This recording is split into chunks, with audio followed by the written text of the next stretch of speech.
I am hoping as women of Kewopa, we will meet her and we will indeed honor her, because this has never happened in Africa, Mr. Speaker, as we speak. Thank you so much, Mr. Speaker. Well, actually, I believe she's been honored because she's qualified, not because she's a woman. Isn't that so? Yes. Yes, Mr. Speaker, indeed, because of her qualifications, not a woman. So this House celebrates her.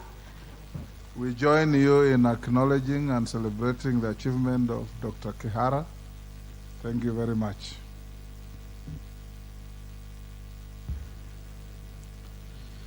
Order number 8, the Climate Change Amendment Bill, National Assembly Bill number 42 of 2023, first reading. A bill for an act of Parliament to amend the Climate Change Act 2016 and for connected purposes. Order number 9, motion. Consideration of the report of the Auditor General on the financial statements for various funds. Chairperson, Special Funds Accounts Committee.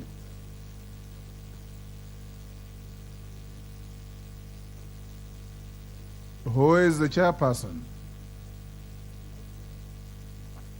Owen, those are oversight committees. Robert Mbui.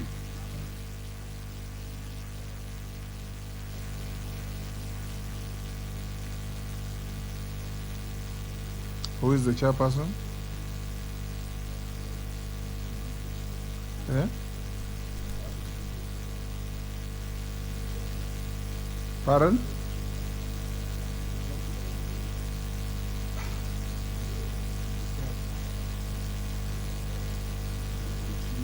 Shuria.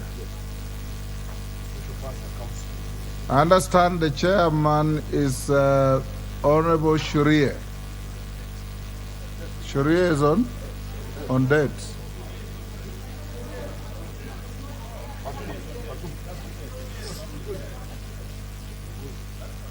Fatuma Migori Women Rep. Where is she?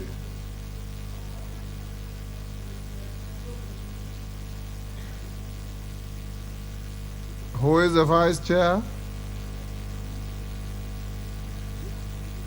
Gideon Mulyungi. Do I understand you are the vice chair of Special Funds Accounts Committee? You are the chair of Decentralized. Where is Honorable Fatuma?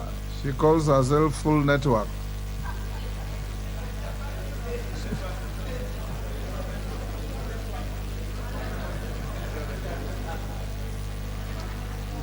Robert Mbui.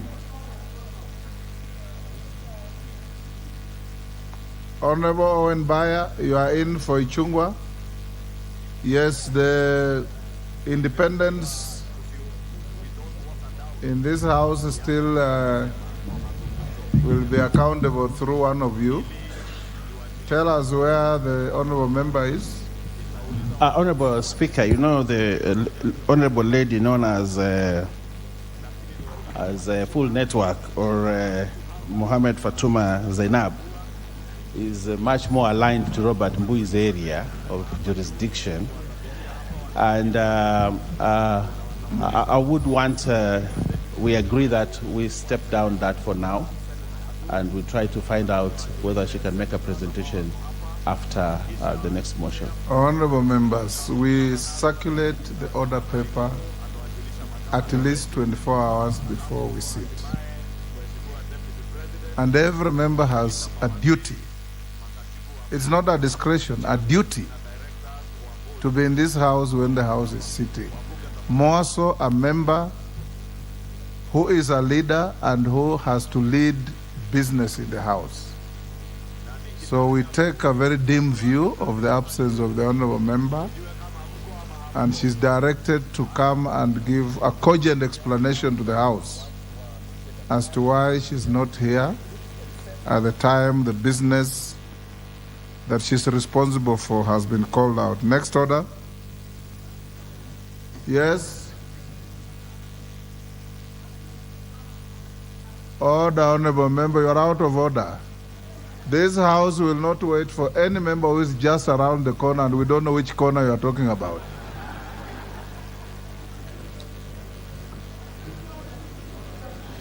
Order number 10, motion.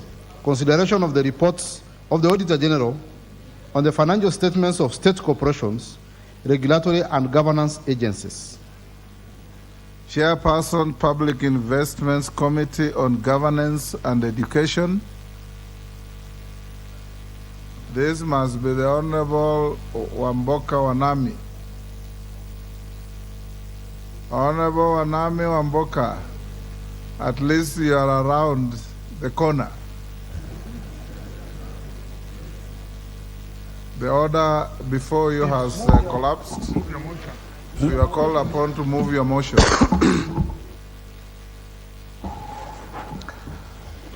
Thank you, Honorable Speaker.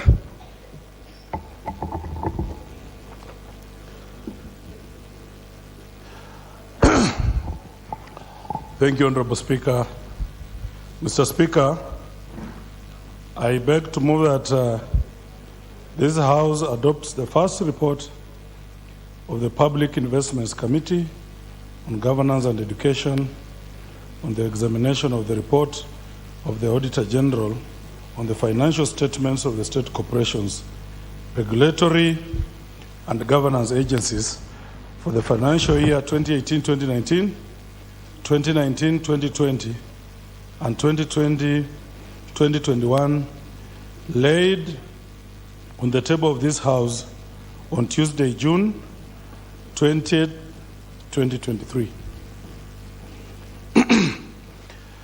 Mr. Speaker, being the committee's maiden report, allow me to touch on our mandate for the benefit of all the members who may have been well acquainted with the hitherto singular Public Investments Committee that are now split into three. Pursuant to Standing Order 206 of the National Assembly, the Public Investment Committee on Governance and Education is responsible for the examination of the working of public investments based on their audited reports and accounts. It is mandated to 1. Examine the reports and accounts of public investments. 2. Examine the reports, if any, of the Auditor General on the public investments. And 3. Examine in the context of the autonomy and efficiency of public investments whether the affairs of the public investments are being managed in accordance with the sound financial or business principles of prudent commercial practices. The committee is limited to a schedule of entities as provided by this House and guided by you, Mr. Speaker, in Standing Order 206. The last such schedule was issued on 8th December 2022, and my committee has 129 entities.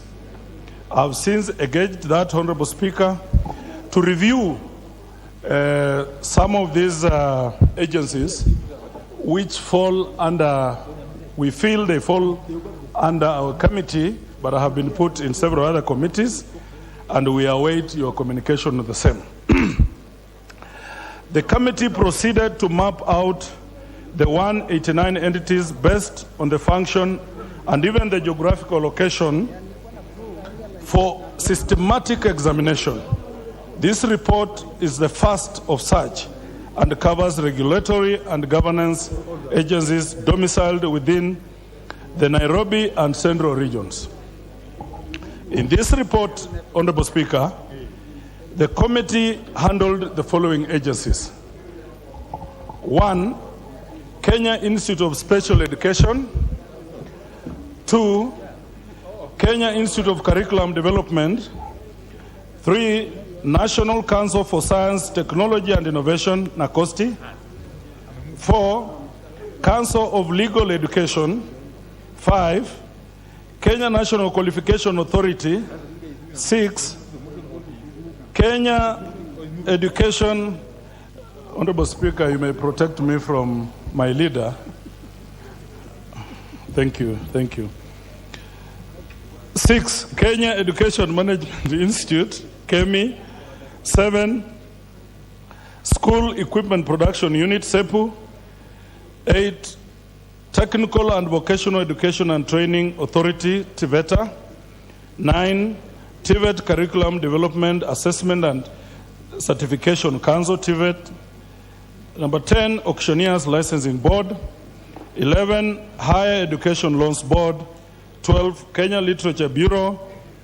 13, Commission for University Education. Number 14, Kenya National Examination Council. Number 15, Jomo Kenyatta Foundation.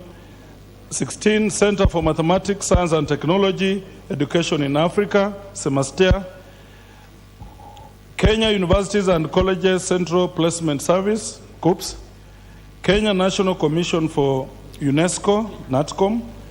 JQuad Enterprises Limited. JQuad Noodles Limited. National Council for Nomadic Education in Kenya. University of Nairobi Enterprise and Services Limited, UNES. Kenya National Innovation Agency. Mr. Speaker, in examination of these reports, the committee decided to go back 3 financial years after analysis showed that matters beyond that time had either been overtaken by events or those that were outstanding needed address had been recurring in subsequent audits. Mr. Speaker, the committee held 18 sittings in which we examined the audited financial statements of 23 state corporations and the accompanying reports by the Auditor General.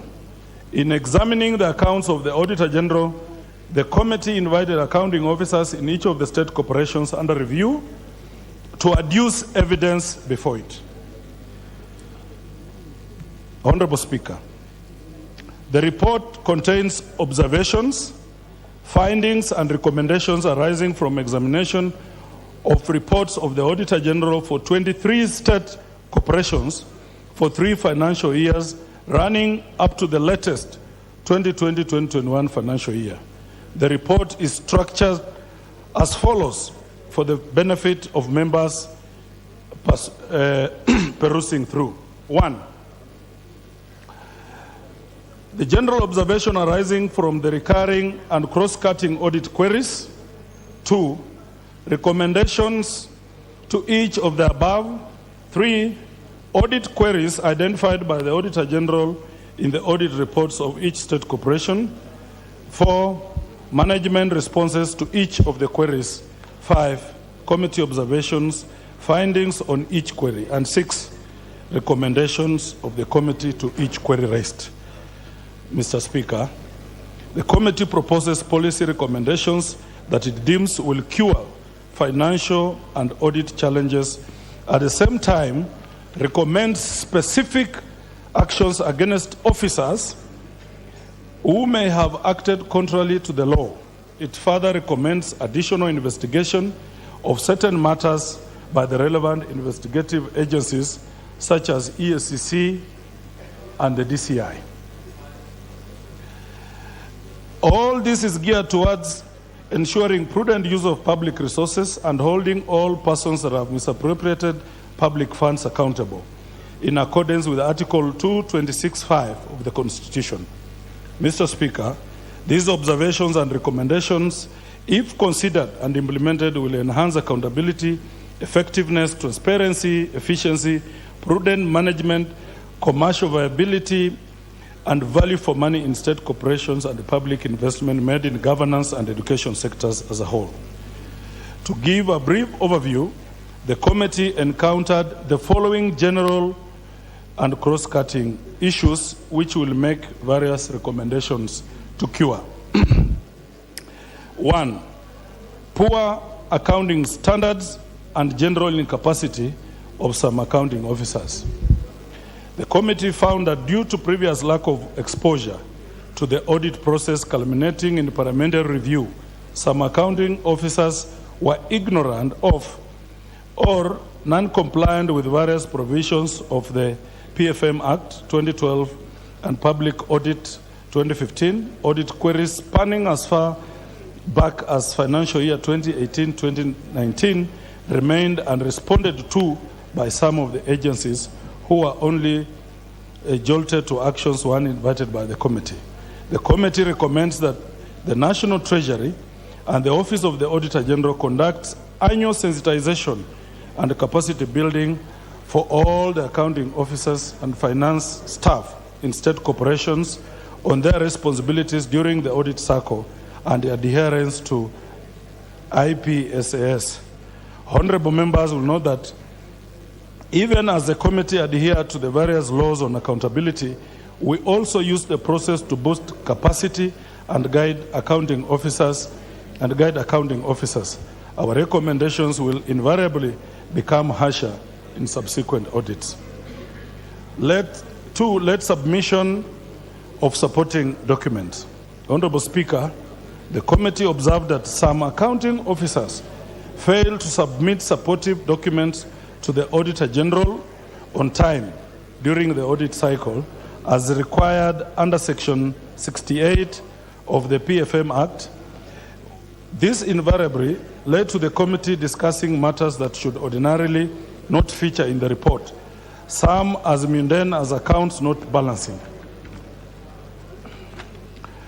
The committee, therefore, Honorable Speaker, recommends that accounting officers henceforth comply with Section 68(2)(k) of the PFM Act 2012 by providing supportive documentation on time.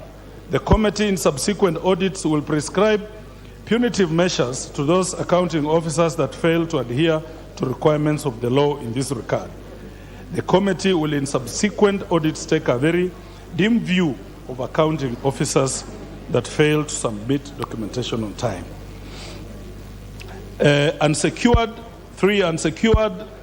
untitled land holdings. Honorable Speaker, the committee observed cases where land held by various institutions were not secured and titled accordingly. This led to encroachment in some cases with the potential of eventual forfeiture of the loss.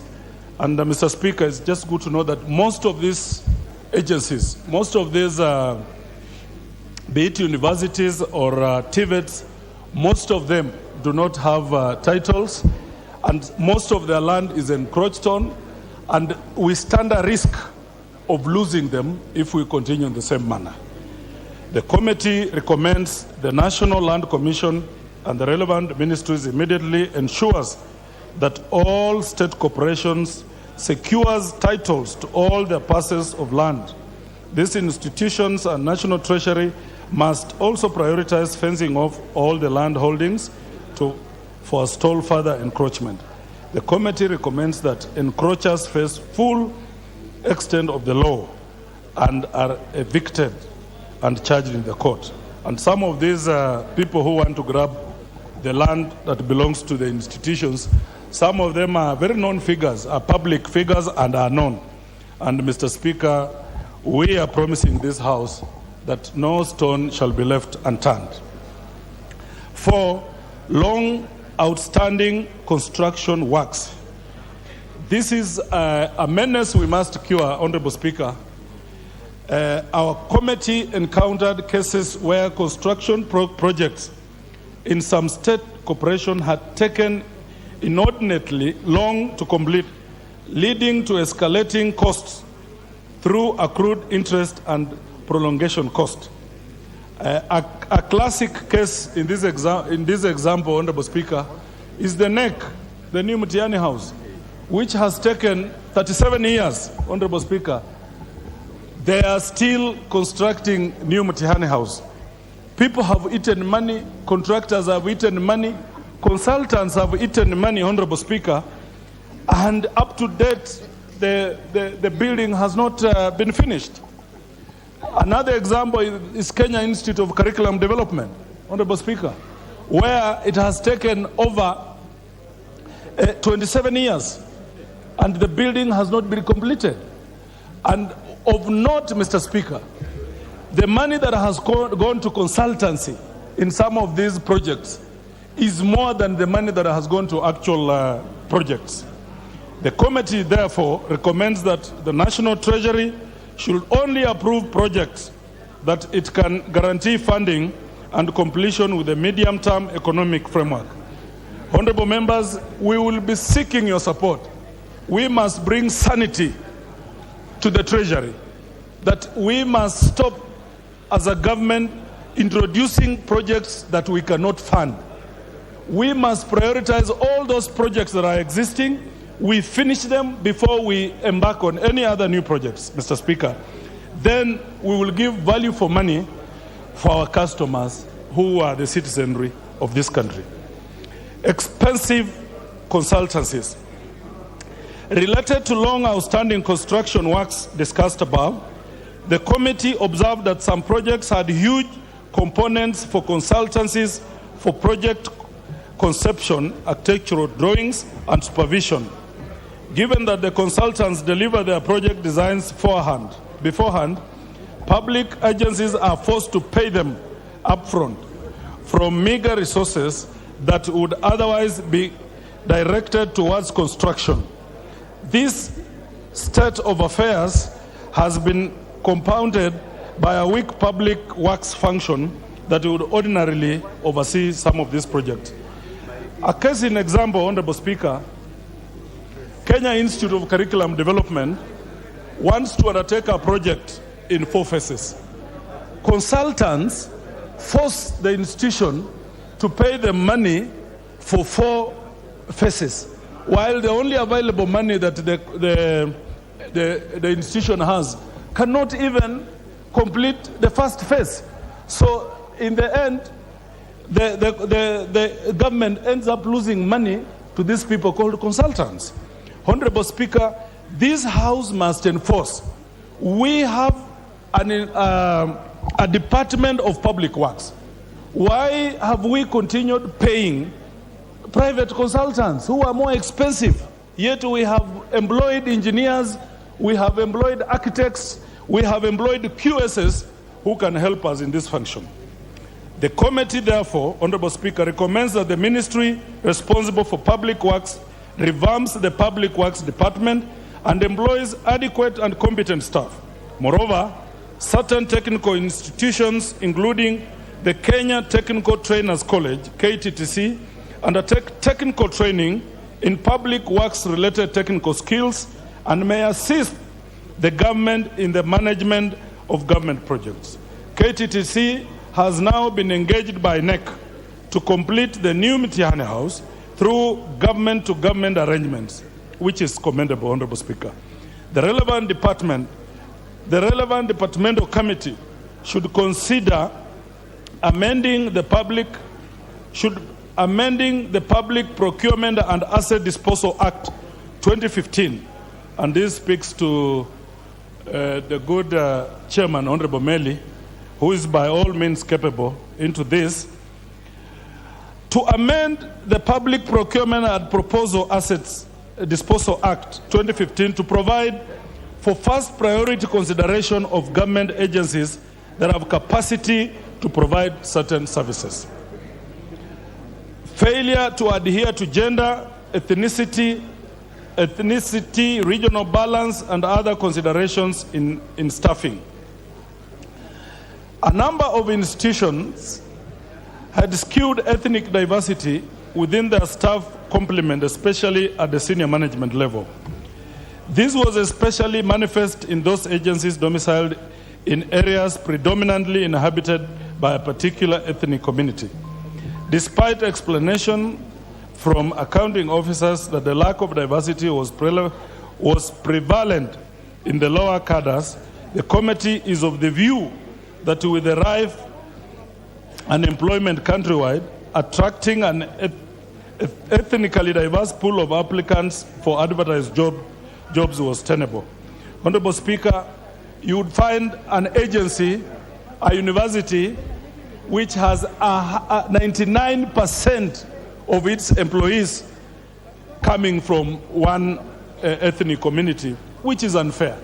We expect and we want to lobby this House so that we want to balance ethnically so that every Kenyan must feel and believe that they can work anywhere in this country.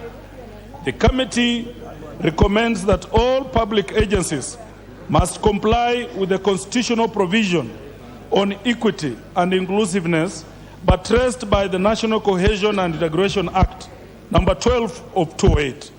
Further, Honorable Speaker, the committee recommends that the National Cohesion and Integration Commission, together with the Inspectorate of State Corporations, conduct a biannual examination of ethnic composition in these state-owned enterprises to confirm incremental address of the matter. Mr. Speaker, I will specifically mention our engagement with Higher Education Loans Board, HELB, and COOPS, where we, amongst other issues, we engage them in placement and funding of students in tertiary institutions. Much of this touching on capitation will be discussed in our second report on training institutions and universities, but I must mention we have pushed COOPS, HELB, and the Cabinet Secretary for Education and other relevant institutions to limit public funds to public institutions, Honorable Speaker. Most of our public universities are dying at the expense of private universities, Honorable Speaker. And I must thank the committee, the Departmental Committee of Education, that we have worked very well with them. We have tremendously reduced the budget that has gone to private universities. And now, a lot of our public students have been taken to public universities, Honorable Speaker. COOPS have this time placed minimum students to private institutions and at their own cost, save for loan application that is available to all.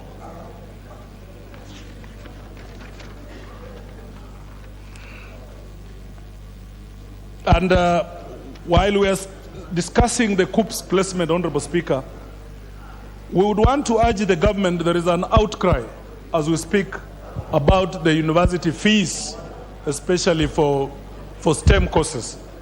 The fees has been increased to levels where parents cannot manage and they're crying. My committee promises to audit all funds issued to private entities so far. We are waiting a report. We had asked for a forensic audit. We are waiting for a report that is being concluded by the Auditor General for that special audit. And very soon we shall table it in this House. And as we promised, Honorable Speaker, that no stone shall be left unturned. Honorable Speaker, having noted the proceedings of the Public Investment Committee on Governance and Education on the examination of the report of the Auditor General on the financial statement of state corporations for the financial years 2018 and 2019, 2019, 2020, and 2020, 2021, I beg to move and urge this House to adopt this report. And I now request the Honorable Mwenje to second the motion. Thank you, Honorable Speaker. Mwenje. Honorable. Thank you, Honorable Speaker. Honorable Speaker, the 12th Parliament, in its own wisdom, decided to split this committee, the Public Investment Committee, to create three arms of the PIC committees, as I would call it. Honorable Speaker, let me commend the chairman. I'm a member of that committee. I think I'm seeing the Honorable Sigei as well in this House. I don't know if the Honorable Chief Foromondo as well, who is in this House. And it's been a busy committee, Honorable Chair. One of the things we've seen is the serious mismanagement of our post-secondary institutions. We've seen how badly we lose public funds, how they are mismanaged, how some of these institutions do not even have an accounting officer. So they found it strange when they were appearing before these committees and when we are asking some serious questions regarding management of these institutions and utilization of those funds. So that was one of the things that we realized, and seeing that the previous PIC committee was too busy, it was unable to really go down to some of these issues, Honorable Speaker. Honorable Speaker, education is the foundation of our children. I've seen even the President has been speaking a lot regarding TVET institutions. We must ensure that how these institutions are managed, how they operate, that how they've been operating in the past, that must come to a change, Honorable Speaker. Honorable Speaker, the contractors in these institutions, because nobody has been checking them, have become a cartel unto themselves. My committee members will bear witness that we've gone and seen exactly where government is losing money, Honorable Speaker. In fact, if we were to plug all these holes that is being lost to these institutions, I can assure you, Honorable Speaker, that even some of the new taxes that are being imposed are not necessary, because we can save a lot of money from from stopping these contractors. So, and you'll take me from the deputy minority whip. He seems to be threatening me from the other side. Minority leader, sorry. Majority leader. Honorable Speaker, the funding as well. The funding that ought to go into these institutions to ensure completion of some of these projects. As a country, as a government, we are losing a lot of money because of delayed payments to contractors. They incur a lot of penalties. And I can give you one example in Kilifi, which is the Utalii College, the Ronald Ngala Utalii College, where the project has been going on since Kibaki's time. So we've had one president exit, we've had another president complete his entire term, we're on the third president, and we're still dealing with the same institution. And costs are going up because we, as a government, are not fulfilling what we are supposed to pay. Now, that college in Utalii is vital to our tourism industry, and it is important that we fund it and finally complete some of those projects as well. Honorable Speaker, the ethnicity, how we saw some of these institutions, that you could see 95% of the staff coming from one community. Honorable Speaker, this is where we start breeding ethnicity from these institutions. Because you can imagine, these institutions are training our 18, 19, 20-year-olds. How do you expect them to behave when they find that the institution they are in has 95% Kikuyus, 95% Luyas, 95% Kalenjins, based on where the universities are, the institutions are placed? It is important. We must make that effort to de-ethnicize these institutions. Finally, Honorable Speaker, I just want to support the issue that my chairman has raised. We noted that our public institutions are going to wither and die if we continue sending money to private institutions. We can talk of even an institution such as Egerton, where we've seen we're going to have a university shutdown. These programs, the reason why we started funding private universities, our students in private universities, is because we didn't have the capacity in the public universities. Now we do. Now we can absorb all those students who want to go to public universities. Let us absorb them into public universities and let us fund them in our public universities. With that, Honorable Speaker, I beg to second this motion. Thank you, Honorable Speaker. Order, honorable members. Order, Sirma. Take your seat. Honorable members, I now propose the question, which is that this House adopts the report of the Public Investments Committee on governance and education on its consideration of the report of the Auditor General on the financial statements of state corporations, regulatory and governance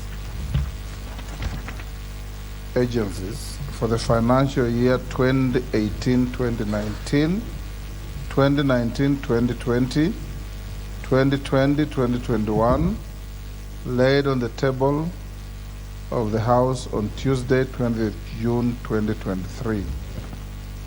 Before I give anybody to contribute, allow me to acknowledge the following schools in the Speaker's Gallery. Moi Girls Secondary School, Kibwezi, Kibwezi West, Makueni. Muririkwa Secondary School from Gilgil, Nakuru. I know there are other students in the public gallery, but I've not been given their descriptions yet. We'll acknowledge them when I get it. Now I see the request. I don't know if it's for this motion. Julius Ruto Keses. Thank you so much, Mr. Speaker. Today being a privilege to be the first to be on the floor. Yes. I stand also to support the report that has been presented on the issues of relooking at the governance of our independent institutions, our state corporations, much so-called the sagas. And Mr. Speaker, all of us will agree that the knowledge behind creation of these semi-autonomous institutions is to accelerate service delivery to the public or the citizens of the Republic of Kenya. And therefore, as per the constitution of the land, where it gives all the power and mandate to the citizens, and that all these agencies are being brought on board as trustees on for the resources of the same citizens, it is noble to agree together with the Auditor General that the state of these particular institutions in terms of governance are wanting, in the sense that it has been used to advance the divergence from the principles of the public finance, the principles of the Constitution of the land of Kenya, where the Constitution is looking at the use of every resource that is available to bring Kenyans together, to advance cohesion among the Kenyans, and to ensure equity is administered to all the Republic of Kenya. I want to support that as this Honorable House, we need to scrutinize this report very candidly and be able to take recommendation from the Auditor General as it is, so that we're able to restore back the discipline, the confidence in the public institutions for the Kenyans. We that we have been entrusted by the same citizens to carry out or to oversight the application of the law equitably should also rise to our mandate and ensure we address specifically and areas which have been mentioned, so that we bring back, we inculcate back to the minds of those few people who have been chosen to run the institutions, so that they run them in accordance with the law and ensure that Kenyans receive their desired service, Kenyans are able to be served equally, so that we are able to bring out a nation that from all corners of the country, they feel the importance of being Kenyans. Otherwise, as it is, and the way the report has put up, especially on matters of recruitment, where you find one public institution employees from one community, this is the reason as to why Kenyans at times are not together, because they find they don't find the reason as to why. When an investment has been put in a place, it favors specific people from that area. So, Mr. Speaker, from this Honorable House, I stand to support this and say, gone are those times. Let us utilize the Constitution, apply the Constitution of the land to the ladder, so that Kenyans in every place, in every corner, they feel they are part of this country and that they are considered in every little resource it is available. Lastly, Mr. Speaker, we need to enhance the reports from these institutions. At times like this, a challenge that we are receiving is where now the reports of 2-3 years ago are being discussed at the latter now, at this time and moment, when even the applicability has changed. We need to enhance the timely reports given to the Auditor General, and those reports being submitted to this House, being discussed, so that recommendation can be applied now. Because you may realize times have changed, situations have changed. Even if we are looking at an issue, it is now historical, and applicability now may not be that of importance. But I want to call upon that such good reports be brought on time, we discuss as the House, and we move out of this House even through committee and ensure that these things are happening in place. And should ever be somebody or somewhere who is failing to carry on this responsibility, I also want to call upon that in terms of regulations, we improve our recommendations in regulations or in law, so that whosoever given an opportunity to serve in trust, let him serve with uttermost good faith. Anybody knowingly or by negligently abusing his office or power, action should be taken accordingly, so that Kenyans will be able to learn that when you are given an opportunity, use every coin to the latter, use it to the purpose, and ensure you bring out the basic principles of the Constitution, that you are bringing Kenyans together and you are advancing equity and proper use of public resources. Thank you, Mr. Speaker. Owen Bayer. Thank you very much, Honorable Speaker. Honorable Speaker, I want to first congratulate the committee and the chairperson for ensuring that we have a report, the first report of this committee on time. I want to sincerely thank the committee for a good job, well done. Honorable Speaker, it is also very important that oversight committees, especially that deal with reports of the Auditor General, present those reports in this House on time. Because audited reports go a long way to ensure that when we are doing the budgeting, especially for county governments, the amount of money given to county governments depend on audited reports. And therefore, the chairperson and your committee, I want to thank you, because what you have done goes a long way to ensure whether county governments get more money in the next budget cycle or not. So I want to urge all committees and to urge our leader of minority, because a lot of these committees are chaired by the minority side, that you hasten such that we have these audited reports and the reports come to this parliament so that in the next budget cycle we are able to give counties money. It's a very important thing. So I want to thank this committee, but I also want to urge you to request the other committees that are oversight to bring their reports on time to this House. Secondly, Honorable Speaker, looking at this report, which is basically on education institutions, I want to first thank the committee for flagging out important issues, because it is on record, Honorable Speaker, that a lot of our educational institutions are not very well managed.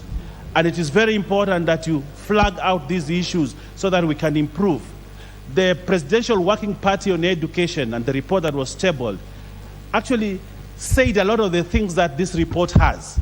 And this Presidential Working Party report, which was chaired by Professor Munavu, is in a way trying to change the way education is managed. And I think it is in the same spirit that this committee has made its recommendation. So I think there is a dovetailing of ideas, and this is good for the country. But I want to mention specific things. Honorable Speaker, as government, we cannot take the flaks on CEOs whom we have given jobs who are not managing them well. If you are an accounting officer, do your job. And the job is to follow the Constitution, follow the statute, follow the law that is there, and ensure that you manage our educational institutions very well. And that is something that we agree with the minority, that public institutions must be managed well. So there's no excuse for any CEO who has been given mandate to run an organization to say he does not know or understand accounting procedures. That we will not take from any CEO in this country. So if you are there and you're managing a public institution that you've been appointed by this government, do your job, and there's no excuse to say you are ignorant or you do not understand. It is very sad to hear, as I read this report, some accounting officers were ignorant or non-compliant with the various provisions of the law, especially the PFM Act. Ignorance of the law is no defense. And I would wish that this committee makes very radical recommendations. Whoever cannot comply with PFM Act is actually practicing corruption and is a corrupt CEO, and we do not need that person in this government. Honorable Speaker, one of the things that CEOs want to get away with is not to submit documents. And I'm happy that this committee has actually noticed that some CEOs do not want to submit documents, and therefore they run away from audit. Every CEO in this country, if you're managing an education institution, you must submit yourself to audit, because you are handling government funds, and because you're handling government funds, you must be audited and be accountable to the public. And therefore, this committee do not ever take an excuse of someone not submitting to audit because of late submission of documents. That CEO must be censured. And we are ready as government to censure such a CEO. We do not want CEOs who will not submit themselves to audit. Honorable Speaker, another finding which I find interesting is that still institutions who are putting up huge buildings in land which has no titles, and yet that is a government institution. If you are a government institution, the law is very clear. You must invest on land which belongs to government. Where are they investing on land which does not have a title deed? Such a CEO is not doing this government justice. Supposing someone comes and claims that land and a government building has to be brought down, that CEO must take responsibility for such a thing. So I would like to ask you as chairperson, as you make these recommendations, I agree with you that CEOs of educational institutions must henceforth comply with Section 68 of the PFM Act, ensure that we have all government documentation. Institutions which do not have title deed to lands must ensure that they get titles to that land. Honorable Speaker, an interesting observation here, that a government institution has been constructing a building for 37 years. 37 years, they are constructing one building. Either we do not have a CEO who is dependable or reliable, or actually this CEO does not know his work. How do you construct a building for 37 years? And what they do is they always vary costs every year. And probably they are doing that, they are delaying the completion of that building for their own purpose. Honorable Speaker, I have looked at the recommendations from the committee, and I think this is a very lenient recommendation. You should have been more drastic about that, because the costs keep on going up. Initial cost was probably 5 million, now probably it is 100 million, just because someone does not want to complete that building. We want to say as government, if you be given a job, you start a project, it must be completed on time, so that you save taxpayers pain. Honorable Speaker, I want to speak on the last one. Expensive consultancies. You know, some of the universities that we have personnel who actually can provide consultancy at a reasonable fee. They are professors, they are engineers, they are doctors, they are people who have knowledge within a university. But the vice chancellor or the CEO of that organization will go out there and look for his friends and procure a consultancy at a very exorbitant cost, just because they want to corrupt the system. But I want us, as government, our aim is to reduce cost of construction, to reduce expenditure. And I want to ask CEOs who are there, and I want this report index them. We do not want expensive consultancies for the sake of just having consultancies. Honorable Speaker, I want to finally say that skewed ethnic diversity within institutions is across board in many of our parastatals, in many of our organizations. And I want to urge those that have been given the mandate to ensure that we project the face of Kenya in employment, so that the institutions do not reflect ethnicity of where they come from. A university, NEC, National Council for Science, the TVETs, they should reflect the face of Kenya. And therefore, Honorable Speaker, I want to agree with this report, and I want to thank the committee for a good job well done, and I want to thank you for fast-tracking the many years of the reports that you have done, and on time bring this report. I thank the committee, and I wish that they continue with a good job to audit and hold government account. We ask that we be held to account as a government. And I want to ask the minority, that is your job, that is your role. Do your job. Stop going to the streets. Criticize us here in the House, and we'll appreciate that job, and we'll move this country forward. I thank you, Honorable Speaker. Member for Kamukunji. Thank you, Mr. Speaker, for the opportunity. I want to commend and thank the chairman for the report. And indeed, it's a very ugly and a disturbing report on the status of our national organizations.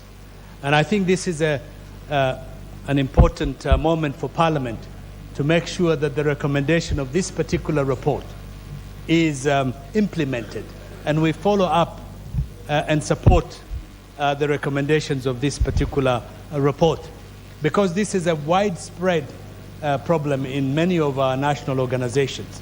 There is impunity, there is an abuse of power, there is mismanagement, there is enormous looting and theft of public resources. There's a lot of wastage in many of these government departments. And sometimes you wonder how this country can continue like that. Sometimes you're amazed by the resilience of this particular country in the light of this kind of impunity that gets away without punishment. And many of these officials know that they can walk away tomorrow and go back to their homes without paying the penalty of mismanagement and corruption. And that's why when you go around, you see a lot of institutions that are falling apart. You would see a lot of projects that are not being implemented. And you see a lot of resources going to private consultancies for jobs that can be done by established government departments and institutions that are better equipped and more knowledgeable than many of these consulting agencies. And therefore it is the responsibility of this Parliament, and it's important that this committee has brought these ills to our attention, that we take it very seriously and we give them all the support that they require. And this particular committee should not rest on its laurels and say, we have done our job, we have submitted our report. They should follow it up consistently and regularly to make sure that, in fact, change comes to these institutions. Otherwise, Mr. Speaker, we'll continue to be wasting taxpayers' money. We'll continue to see corruption everywhere. For example, I'm in the National Cohesion and Equal Opportunities Committee. Every state corporation is in violation of the Constitution on the issues of equity, equality, and equal opportunities. Even the organizations that were established after the 2010 Constitution are violators. They are serial violators. They continue to have a large number of a small section of our communities. They continue not to employ people with disabilities. They continue to have gender disparity. These things are not acceptable because our Constitution specifically speaks out very clearly on the need for equal opportunity.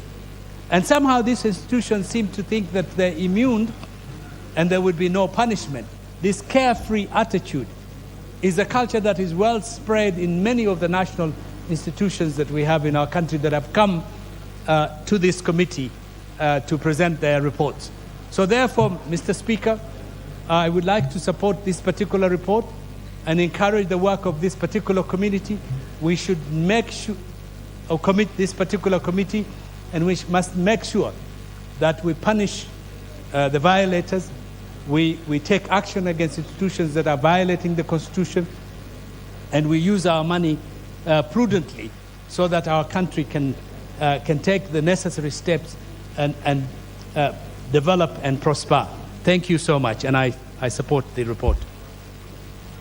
Some honorable members, before I give the next speaker, allow me to acknowledge the following schools in the public gallery: Makanyanga Secondary School, Chuka Igambangombe, Tharaka Nithi; Maryland Primary School from Mgwen Nandi; Kaptirion Secondary School from Baringo Central, Baringo. Meli, you can take the opportunity to welcome the students as you go to your contribution. Thank you, Honorable Speaker. Honorable Speaker, I also want to join the queue with other members in welcoming the students to the House to check on the proceedings. I know this is part of learning, and as Chair of Education, I want to commend the schools, the students, and the teachers for taking time out to come and show the students how Parliament works, and this is part of the civics or part of history and government.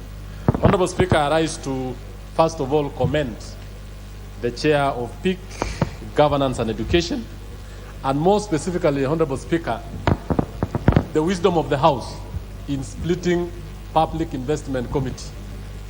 In last Parliament, Honorable Speaker, it was quite tedious, it was quite voluminous that this House could not oversight a number of government agencies because of the volume of work. I want to commend you, Honorable Speaker, and the leadership of the House, more specifically on the splitting of PIC into various governance bodies, energy, education, and the likes. Honorable Speaker, as a chair of education, I want to commend the chair of PIC, Governance and Education. If you look at the issues that he has raised, it is quite commendable. That one, a number of government institutions or parastatals are actually not following, especially the PFM Act. And as the majority whip has just put it, it is not in order. And this government does not support inept officers who are not going to follow government procedures. And His Excellency the President has rightly put it, that he wants a government that delivers. He wants the government that holds officers to account. Yes. Let's take, for example, the Kenya National Examination Council building. It was started way back in 1986. Yes. Majority of the members of parliament who are here were not yet born. And up to today, it is not yet complete. This speaks about corruption, ineptitude, and in fact, all the CEOs that have served in the Kenya National Examination Council all through have not been able to complete. We want actually this House to hold those officers to account. We give them funds and they have to give timelines on when to complete those particular structures. Honorable Speaker, Public Works is a government agency that always has actually been going to bed with many of these officers. Every other time a building which is supposed to cost 500 million has been varied, and it is now about 3 or 4 billion. If you go to KICD, if you go to Examination Council, if you check even in the state universities, this is a very big problem. And I want to ask the Committee on Public Accounts, Public Investment, Education and Governance to really go down. As a chair of education, we allocate resources. We want value for those resources. A building that was established, I want to pick a case in Mo University, where we have a building that is what is called a science complex that was what was started way back in 1990s. Up to today, it is not yet complete. If you go there, Honorable Speaker, you'll realize it has costed the taxpayer over 200 million, but nothing to show. That is one amongst many other public universities. And I want to ask the chair that we really need to move with speed to make sure that there is the mwananchi that voted, that is going to pay taxes, is going to smile all the way to these public institutions, saying, surely, this is the government that I voted for. This is the government that I wanted to be in place. So officers are supposed to be held to account. They are supposed to be responsible. And in fact, where an officer has failed to give documents to show how he has used the funds, and even the ethnicity, the gender, this is one country, one nation, one people. These people are supposed to be employed across board. And I think the president has been in the forefront on this, to make this country a tribeless nation. A nation where you don't get to know who is so-and-so who is a CEO. You need to have the services of that particular individual. Lastly, Honorable Speaker, on the issue of consultancies, this is where lots of funds have been lost, where you get institutions such as universities, for example, seeking outside consultancies, yet they themselves are actually having technical officers.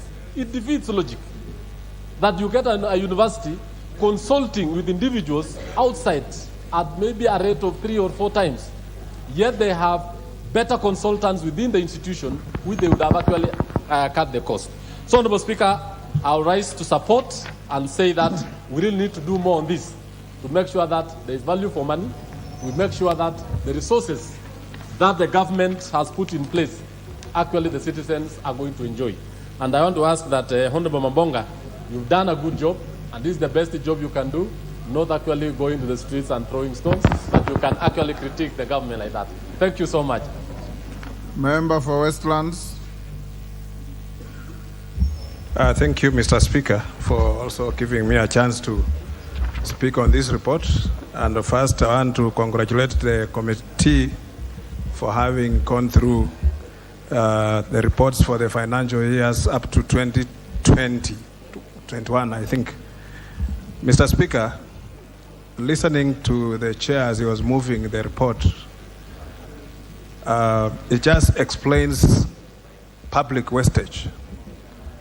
Wastage in public service and all that, Mr. Speaker. How can a building be constructed for over 30 years, one building in one institution, and there are many others, white elephants in ministries and everywhere? We need to look why are we still pumping money in such institutions, and we still find that every year, every financial year, there's money allocated to such functions. We need to examine this and audit these corporates, state corporates, to make sure that the funds, the taxpayers' money does not go to waste. Second, Mr. Speaker, the face of Kenya in state corporates, we find that most state corporates, if they're headed by a person from a particular community, staff will be from that particular community mostly. And also, people with disability, we have been seeing appointment after appointment, and we are not seeing people with disability being given a consideration. Yet the law is there, the law is clear. The law says about 5% of public service should be reserved for people with disability. And we hope that going forward, we shall find a better way of placement. I remember a friend of mine, Mr. Speaker, who had applied for a job in one of state corporates, and when he arrived with proper qualification and everything, and he was told that this job was not for people like you. So he demanded to know why, and he brought the case to me, and I approached the minister then, Mr. Speaker, and the minister ordered the committee to interview the man, and he was given the job. So we feel that these public corporates, they should be responsible enough. The people who are appointed to those positions and are given public funds, they should make proper usage of the funds so that they are accountable, and they must always account with. It doesn't matter who you are. Once you are in that position, managing public funds, you must be responsible enough and be accountable for every cent that is given to that institution. Otherwise, they must face the music.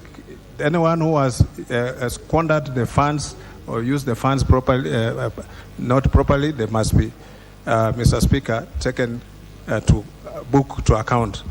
I also want to encourage the committee that they must come up with recommendations that can put sanctions on some of those people who are taking, who are employing corruption in these public state corporates, Mr. Speaker. Otherwise, I want to say that I support the report, and I'm just worried about how the funds are being used, especially if one institution can take over 30 years. 30 years. We just want to know how much money has been sunk in such an institution. Mr. Speaker, thank you. Francis Segei.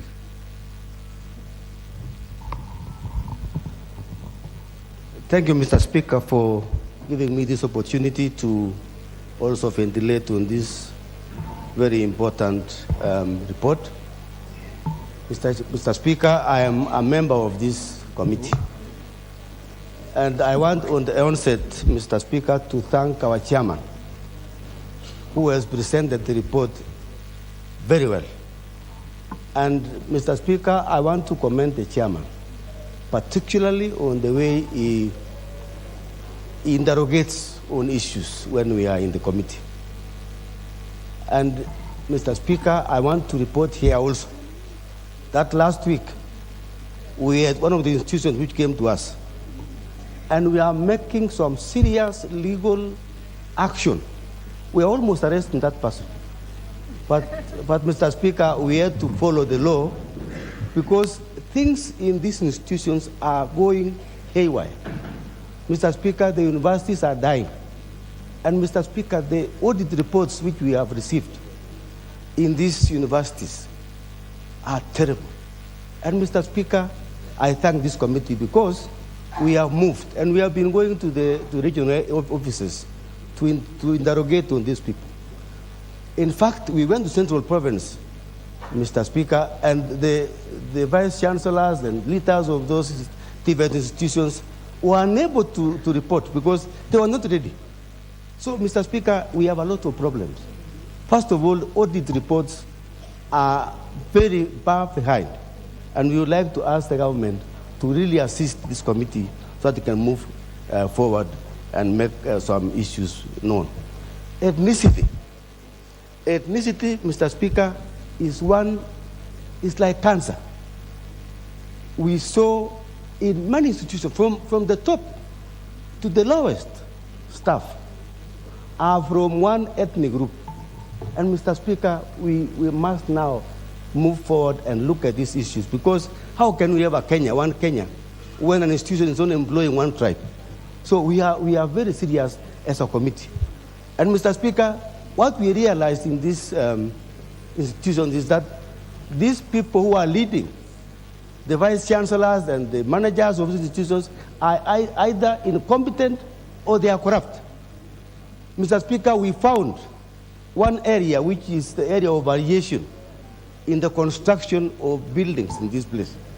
We found one institution had to make a variation of 146,000 million. And we were shocked. And Mr. Speaker, we are moving as a committee, we are making serious recommendations. And very soon, if this House can implement those recommendations, we will see our institution changing in future. One other thing which we've also discussed and which the chairman has simply mentioned is the issue of funding private universities. This committee is the one which brought this issue out, and now the government has taken action to stop funding of private universities from public. And we are very sure, Mr. Speaker, that very soon our public universities will enroll many students, because now the people who are poor can be able to take their children there.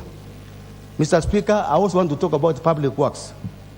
Public works, Mr. Speaker, is a government institution, but it's a problem because people have now gone to the consultants, because what we have seen in public works is the issue of variation, and which people are making money, minting money in these institutions.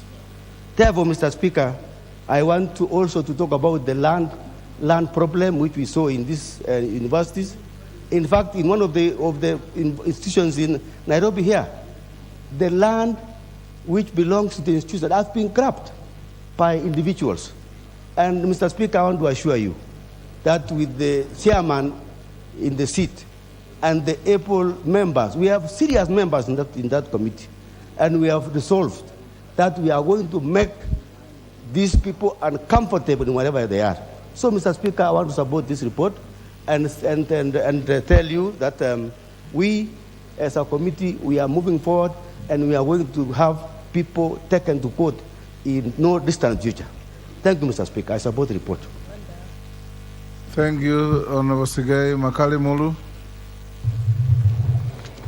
Yeah, thank you very much, Honorable Speaker. Honorable Speaker, let me also join my colleagues in really thanking the committee led by Honorable Kwamboka for this good report, Honorable Speaker. Honorable Speaker, I think this is the first report we are getting from the peak committees, and it's the first report coming from the side of the opposition in terms of oversight committees, other than the ones who have been doing for public debt and privatization. So we really want to appreciate the work of the committee.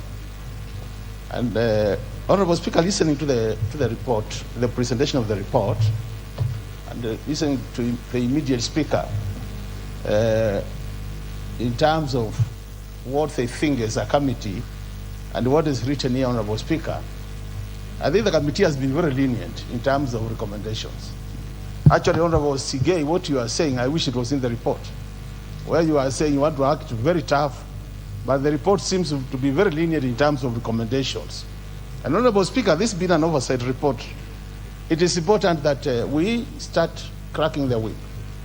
Honorable Speaker, when you look at some of the general observations in terms of what is happening in these sagas, and more so sagas in the education sector and governance sector, Honorable Speaker, you note that these are sagas which are doing what you call social activities in the country.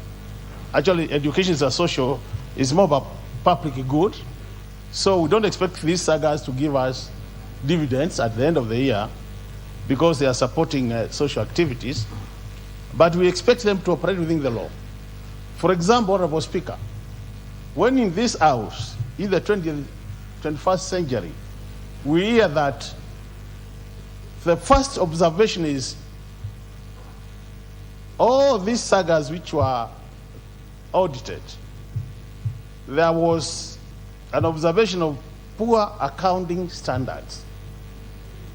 Poor accounting standards, Honorable Speaker.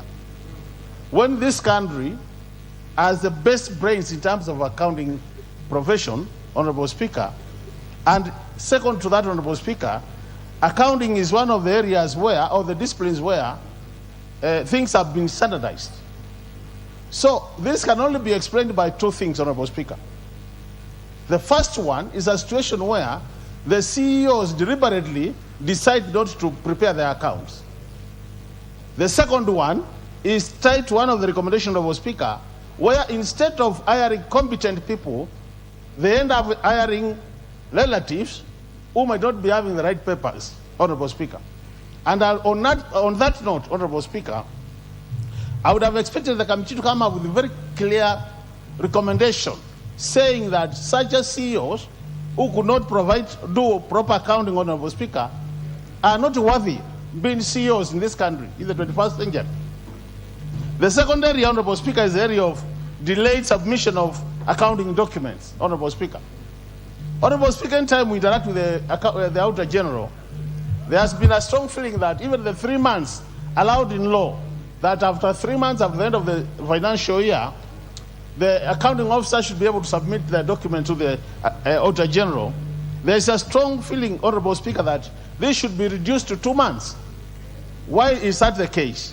This is the case because these accountants, Honorable Speaker, and every ministry and these sagas have accountants who are qualified, keep on preparing these documents throughout the year.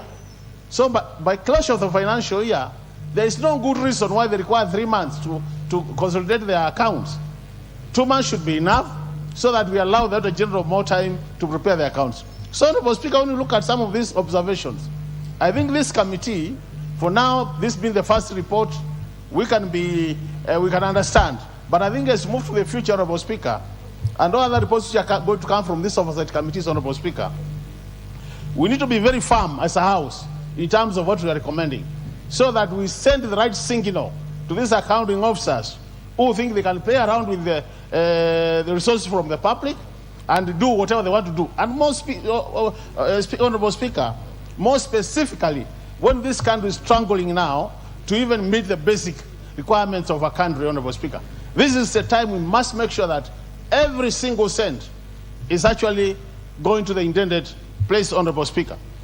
The other thing, Honorable Speaker, which is coming out is the issue of these consultancies, Honorable Speaker. That consultancies are costing more than the actual cost of the project. You know, you can't, and some of us who have a background in program management, you can't understand where a consultant becomes more expensive than the cost of the project itself. You can't explain, Honorable Speaker. So to me, I think these are cases where those who are involved in such a case should be finding their way either to the courts or should be investigated by the investigating bodies like EACC and other bodies like the DCI, so that we get to know really what is happening, Honorable Speaker. So, Honorable Speaker, as I conclude, I want to say the following, Honorable Speaker, that the issue of skilled employment in this parastatus, Honorable Speaker, is very common. Actually, Honorable Speaker, you will not be surprised to find some of them in their senior meetings. They can actually conduct meetings in their vernacular, because you find everybody in those senior positions comes from the same ethnic grouping, Honorable Speaker. When this country, we say we have 45 different ethnic groupings, Honorable Speaker.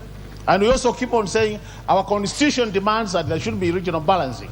So, Honorable Speaker, to me, these are issues which are really issues which are very important and we should be discussed by this House so that as a House, Honorable Speaker, we don't become a lamenting house where we are only full of lamentations every day. This is not working. And we appear like we are a toothless dog, Honorable Speaker. I think this House has what it takes to act on some of these officers to make things sure that things are being done correctly. And I'm happy when I hear the majority whip saying he is ready to crack the whip so long as the report recommends so. So it is our work as a minority side to make sure that we make these recommendations. Honorable Speaker, as I conclude, I want to say this. Even as a House, Honorable Speaker, we have a big role to play. And I always believe, Honorable Speaker, these audit reports will be taken seriously in this country. The time will start tying audit reports to budgeting process.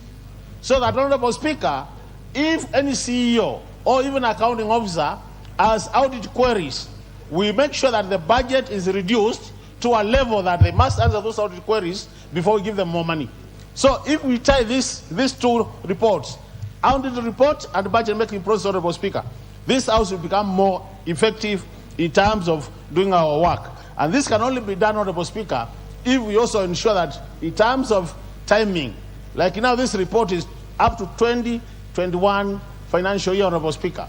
But Honorable Speaker, we have 2021/2022, we have 2022/2023, and very soon we'll be having 2023-24. So you can see we still have arrears of about 2 years.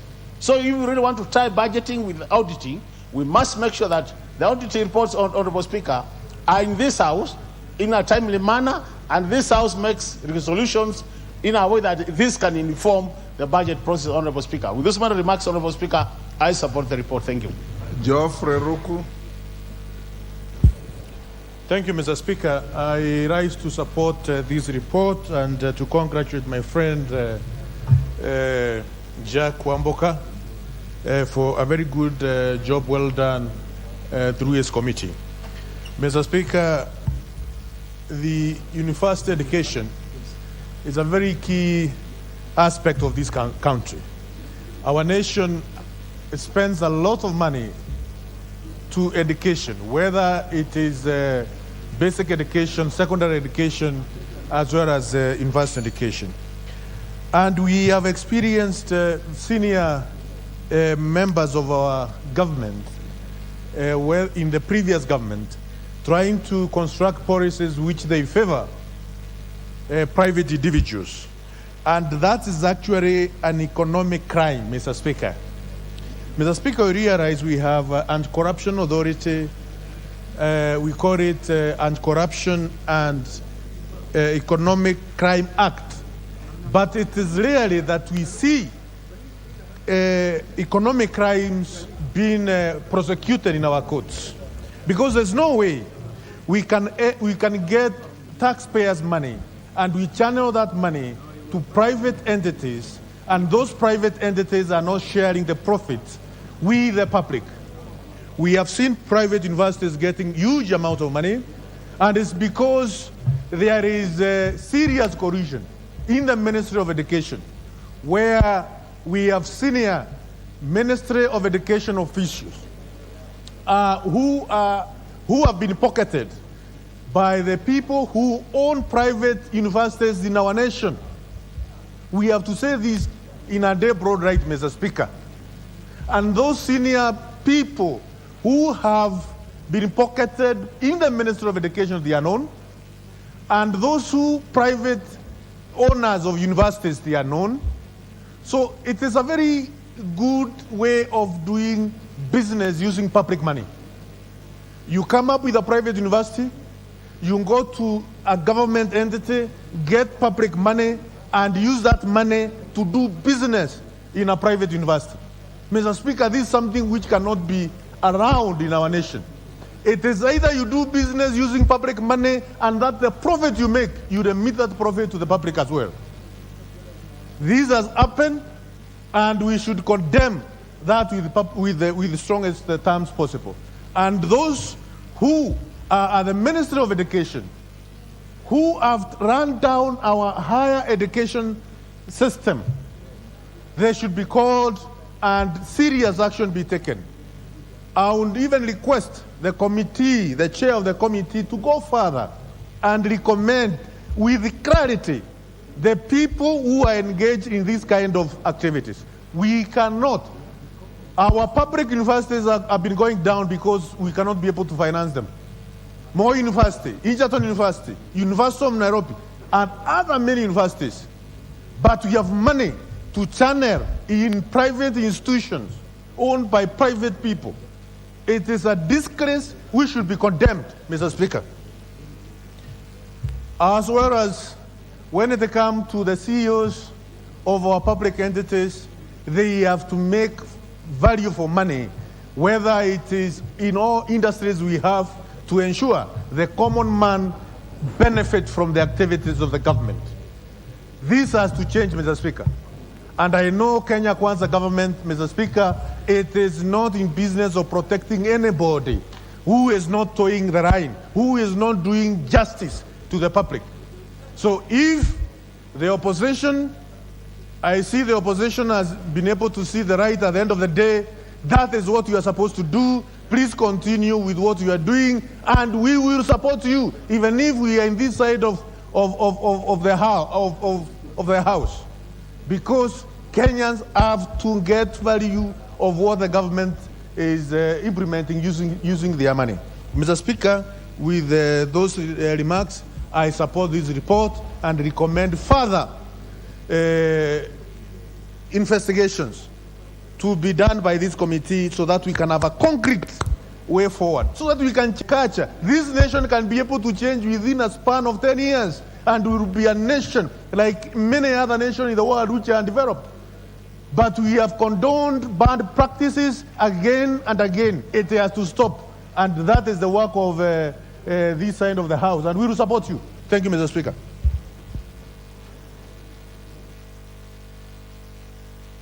Give me Honorable Dr. James Nyikal. But Honorable Nyikal, before you have the mic, I would like to recognize the following schools in the public gallery.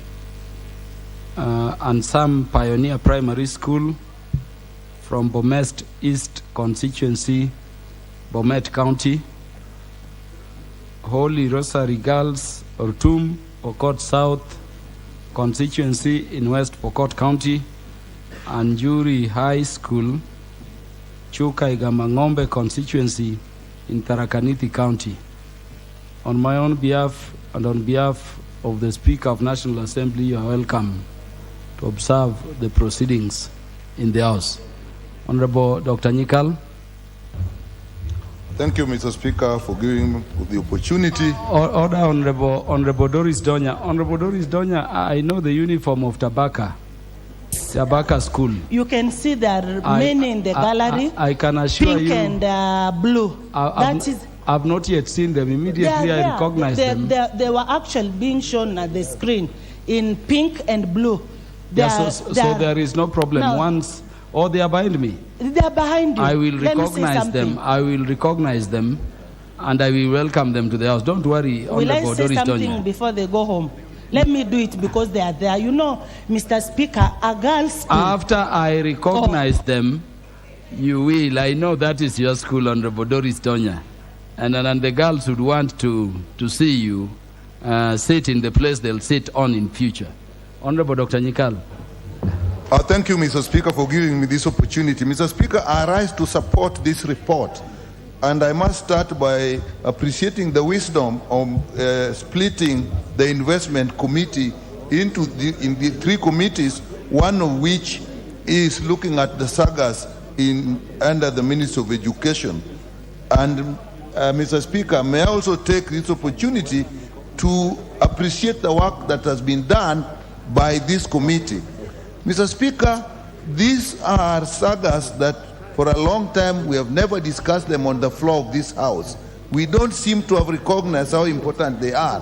But Mr. Speaker, if you look at these institutions, all our efforts in education will go to nothing if we do not strengthen these institutions. Mr. Speaker, look at the Kenya Institute for Curriculum Development. It does not matter how much money we put in education, if the curriculum development and curriculum implementation and monitoring is not done properly, it will come to none. And who can do that other than the Institute for Curriculum Development?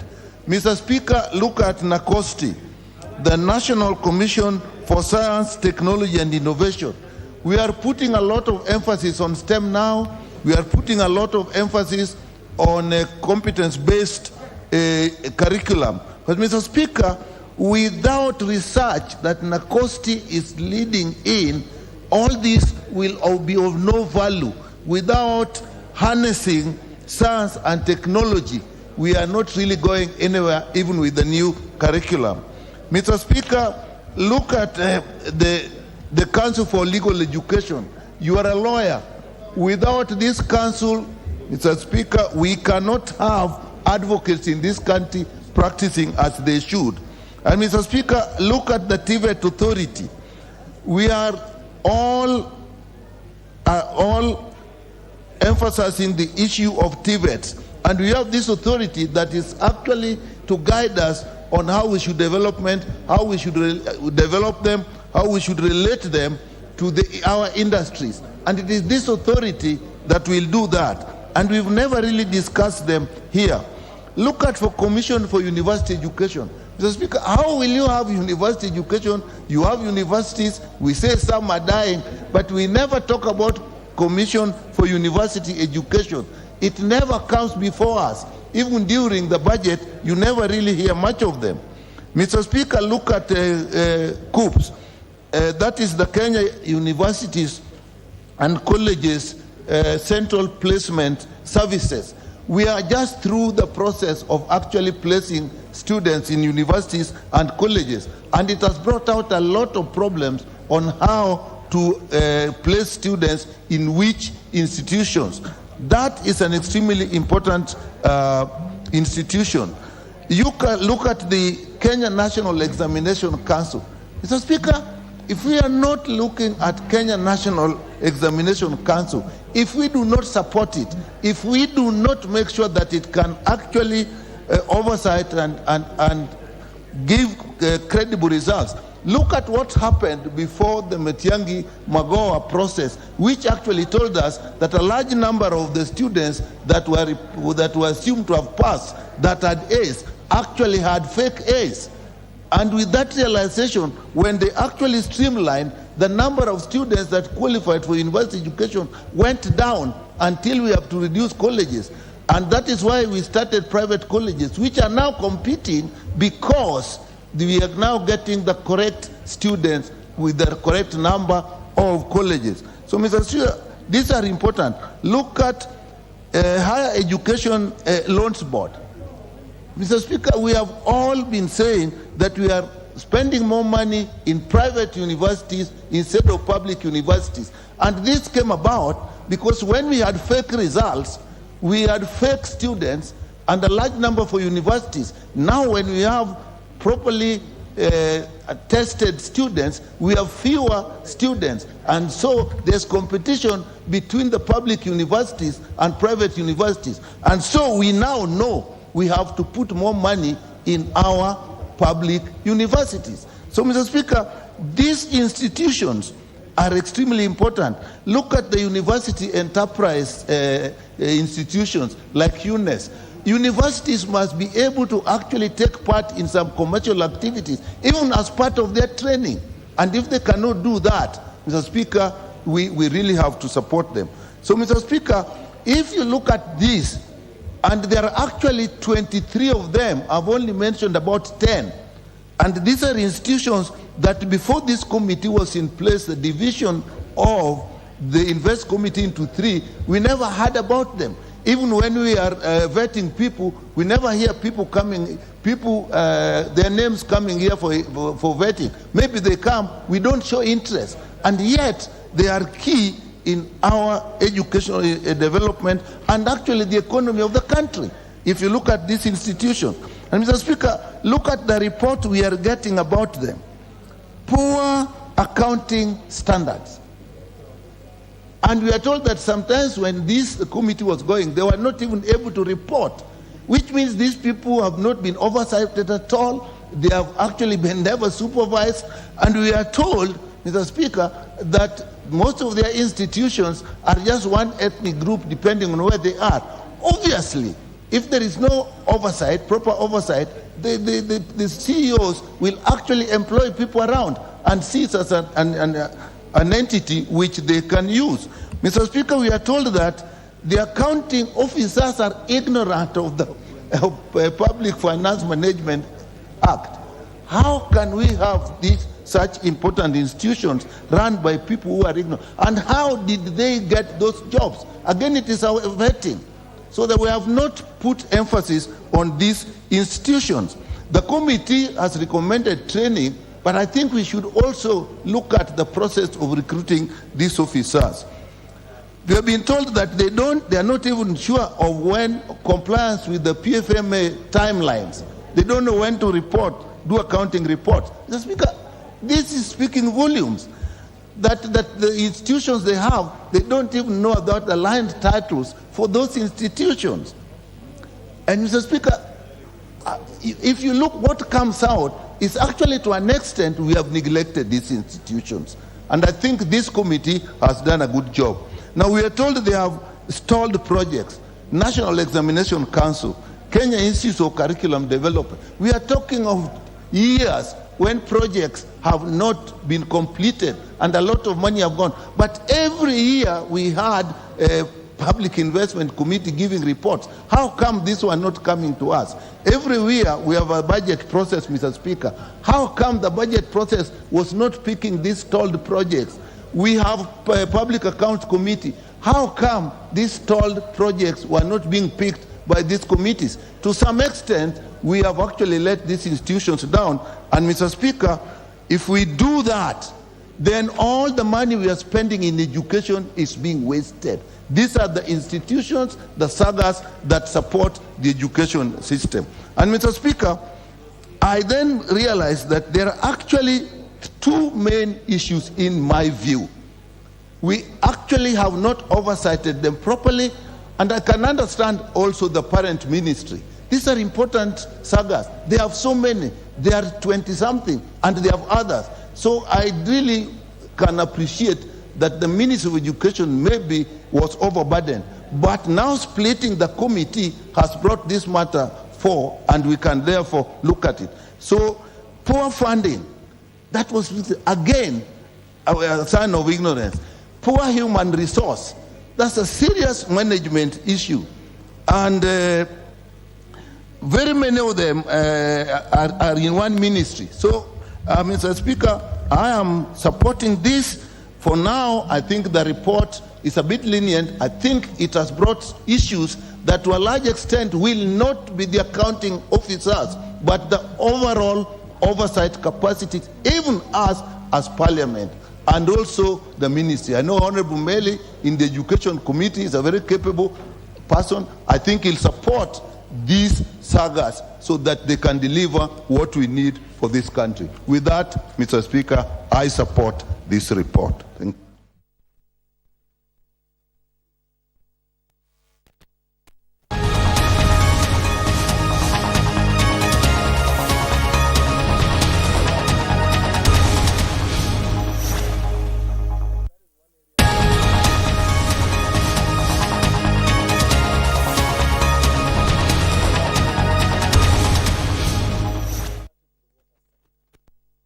Most of these counties have now domesticated.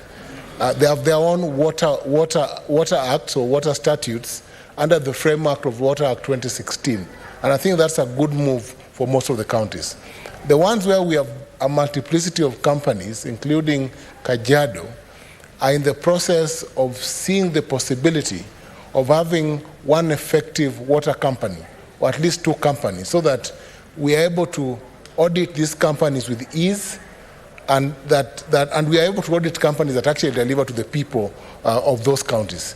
Mr. Speaker, sir, we will in due course audit the other funds. There are many funds like special funds that have previously been unaudited. For instance, education funds, special loans funds, mortgage funds, And I think all these funds will eventually be audited. We are doing audits for 3 years at a time, and I think the creation of this committee, Mr. Speaker, sir, was timeless. It will help the question of accountability for our counties. Thank you, Mr. Speaker, sir. Senator Kisang. Thank you, Honorable Speaker, for giving me this opportunity to contribute to the statement by the chair of the CIPIC. Honorable Speaker, we want to thank the 12th Parliament, the 3rd Senate, in its wisdom to split CPAC and CIPIC, because for the last 9 years, Honorable Speaker, CIPIC in the last Senate did not audit special funds and investments in the counties. That's why we have, as a committee, a lot of backlog. We have dealt with about 3 financial years for close to 40 counties, and basically in the course of this month of August, we should be finishing. Honorable Speaker, from what we've seen from the water companies, technically 90%, over 90% of these companies are technically insolvent. They are not able to run on their own because of so many things: inefficiencies, corruption, incompetence, lack of capacity for the staff. Because, Honorable Speaker, most of the water companies, they were run as if they were independent from the county governments. But at least now that we have met with the governors, they have known that they are in charge.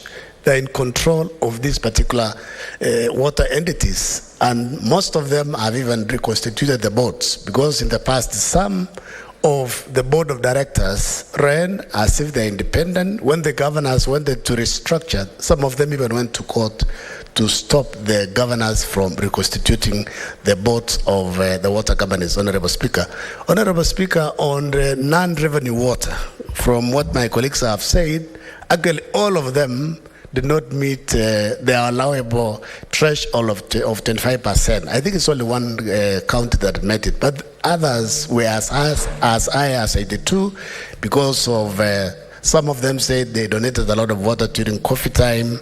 Others, basically because of dilapidated pipelines, inefficiencies, they don't have meters. Some sell water as bulk, charging just a flat rate of 1,000 bob, regardless of how much water you consume.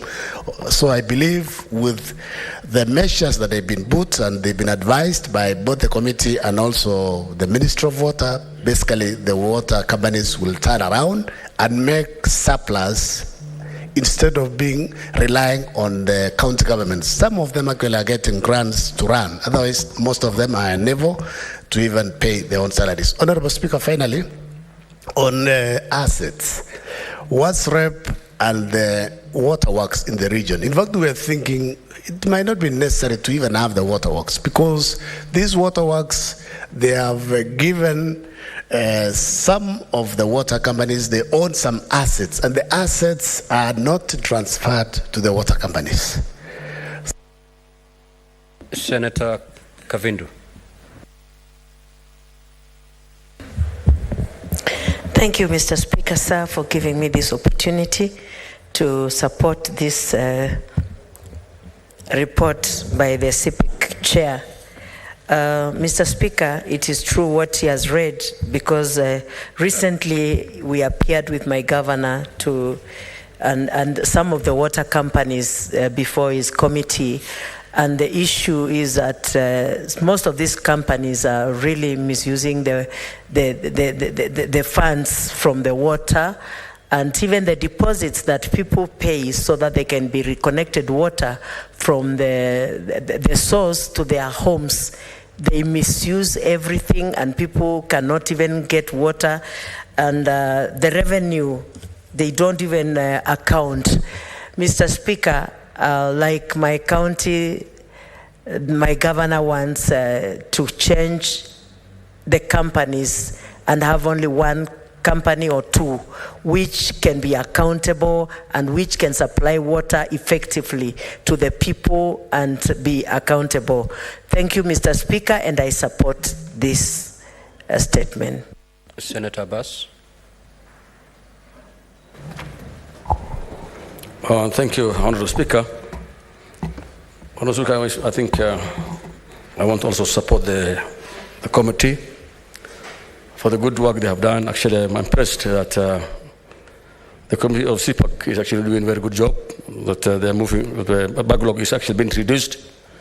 However, Honorable Speaker, I think there's a lot of, lack of some information in the county issues, especially the water sector. In my county, as mentioned in the report, actually the Wajir Water Service Company has a lot of fundings from World Bank. However, the same money is not actually accounted for, and it does not come through the assemblies, the county assembly to oversight. Most of the grants that have been received is actually not, it's only audited by the Auditor General, and it takes too long for that money to be audited, accounted for. The company actually has been used to employ, many staff, and the company was only able to support less than 100 staff. And therefore, I think we need to oversight those things properly. One other thing is actually the statutory reductions. Mr. Speaker, pay as you earn, NHF is actually meant for the staff. And it's their own money that they deducted. But this money is not remitted to the respective organizations, like Kehara, NHF, and NHF. At times, even the members cannot be able to treat their own relatives, their families, their children, and themselves. Sometimes when they feel sick, they don't even have the money. So I think these things, the statutory reductions must be compelled. They must be submitted in time. One other thing, Honorable Speaker, is that the counties now are more or less relying so much on the equitable shares only. Their own resource, there's a lot of money actually within the counties. But that money is not actually, they don't put much effort, and the money is not collected, or it's collected but not accounted for. Two, in the water works and the water companies, water agencies, water functions for water is devolved. And so many water agencies and the service board is holding and getting a lot of money from the exchequer. I think it's the high time that this Senate must move fast so that we can all push the national government to at least take all the devolved sanctions from these water service boards to the counties. Because at times, there's replication of work. You see the county doing some dams, the boreholes, and then the same water works are also doing the same job. That money can be taken to the counties, so at least.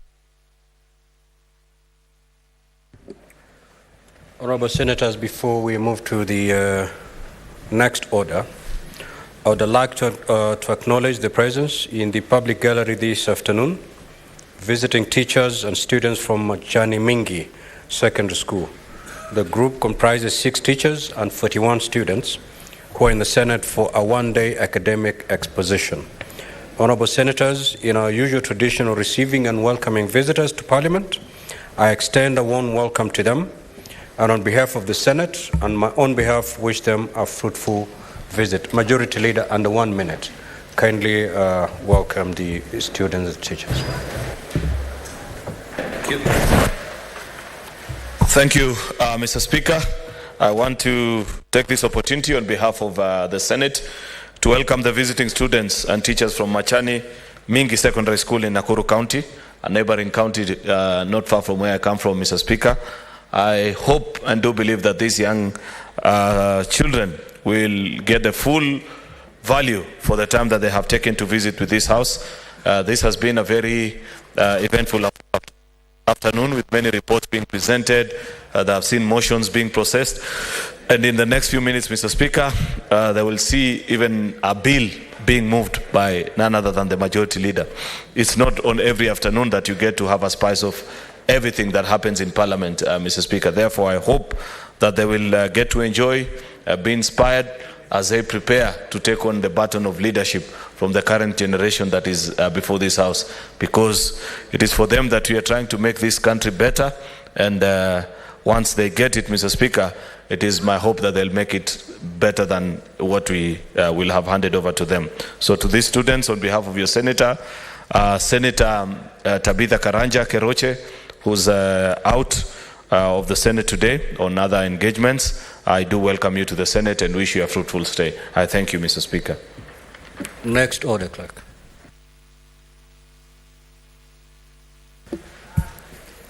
Order number 8, the Maternal, Newborn and Child Health Bill, Senate Bills number 17 of 2023, first reading.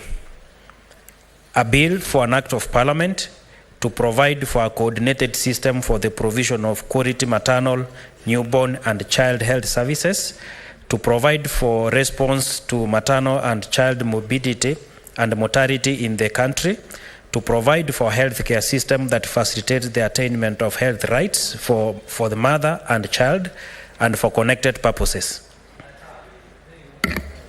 Next order. Order number 9, the County Hall of Fame Bill, Senate Bills number 18 of 2023, first reading. A bill for an act of Parliament to establish a County Hall of Fame in each county as an avenue through which the county governments shall bestow honor on individuals within their respective counties acclaimed as being outstanding, exceptional, or illustrious in any profession or activity. Provide a framework for the preservation of the history, heritage, and courage of counties and for connected purposes. Order number 10, the Rice Bill, Senate Bills number 19 of 2023, first reading. A bill for an act of Parliament to provide for the development, regulation, and promotion of the rice industry, to provide for the establishment, powers, and functions of the Kenya Rice Board, and for connected purposes. Next order.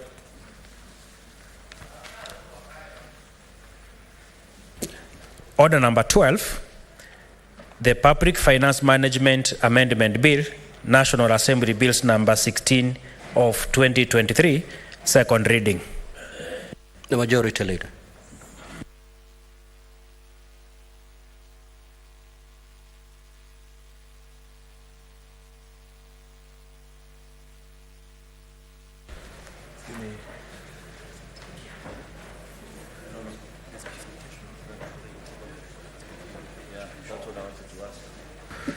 So, Majority Leader, you can proceed to table the report and then move. Thank you, Mr. Speaker. I needed that guidance. Mr. Speaker, sir, I beg to lay the following paper on the table of the Senate. This is a report of our committee, the Standing Committee on Finance and Budget and Public Finance Management Amendment Bill, National Assembly Bill number 16 of 2023. Mr. Speaker, I beg to lay.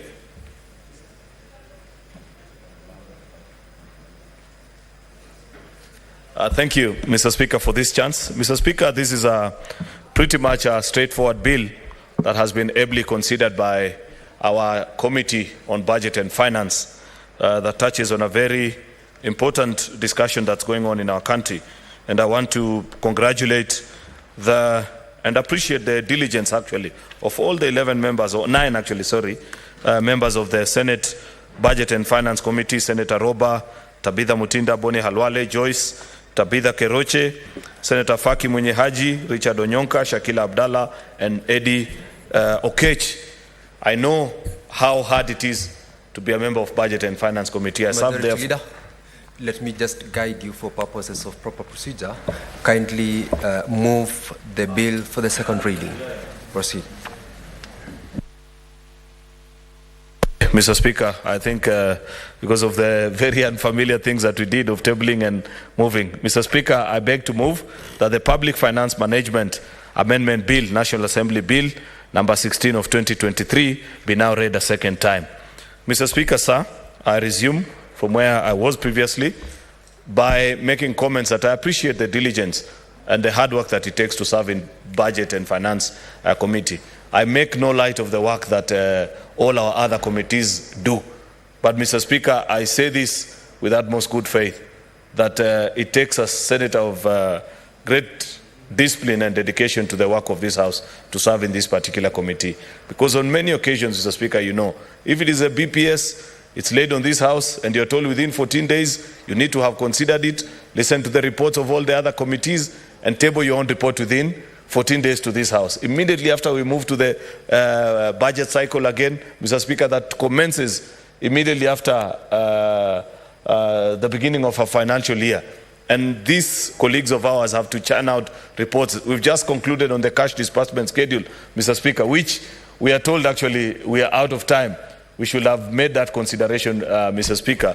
But you know for a fact that the timelines fell when we were on recess, and therefore I appreciate the work that this committee has done. Mr. Speaker, this bill was introduced in the National Assembly as National Assembly Bill number 16 with a sole intention, Mr. Speaker, of amending certain provisions of the PFM Act of Parliament that gets, I think this is the most amended Act of Parliament in the history of Parliament.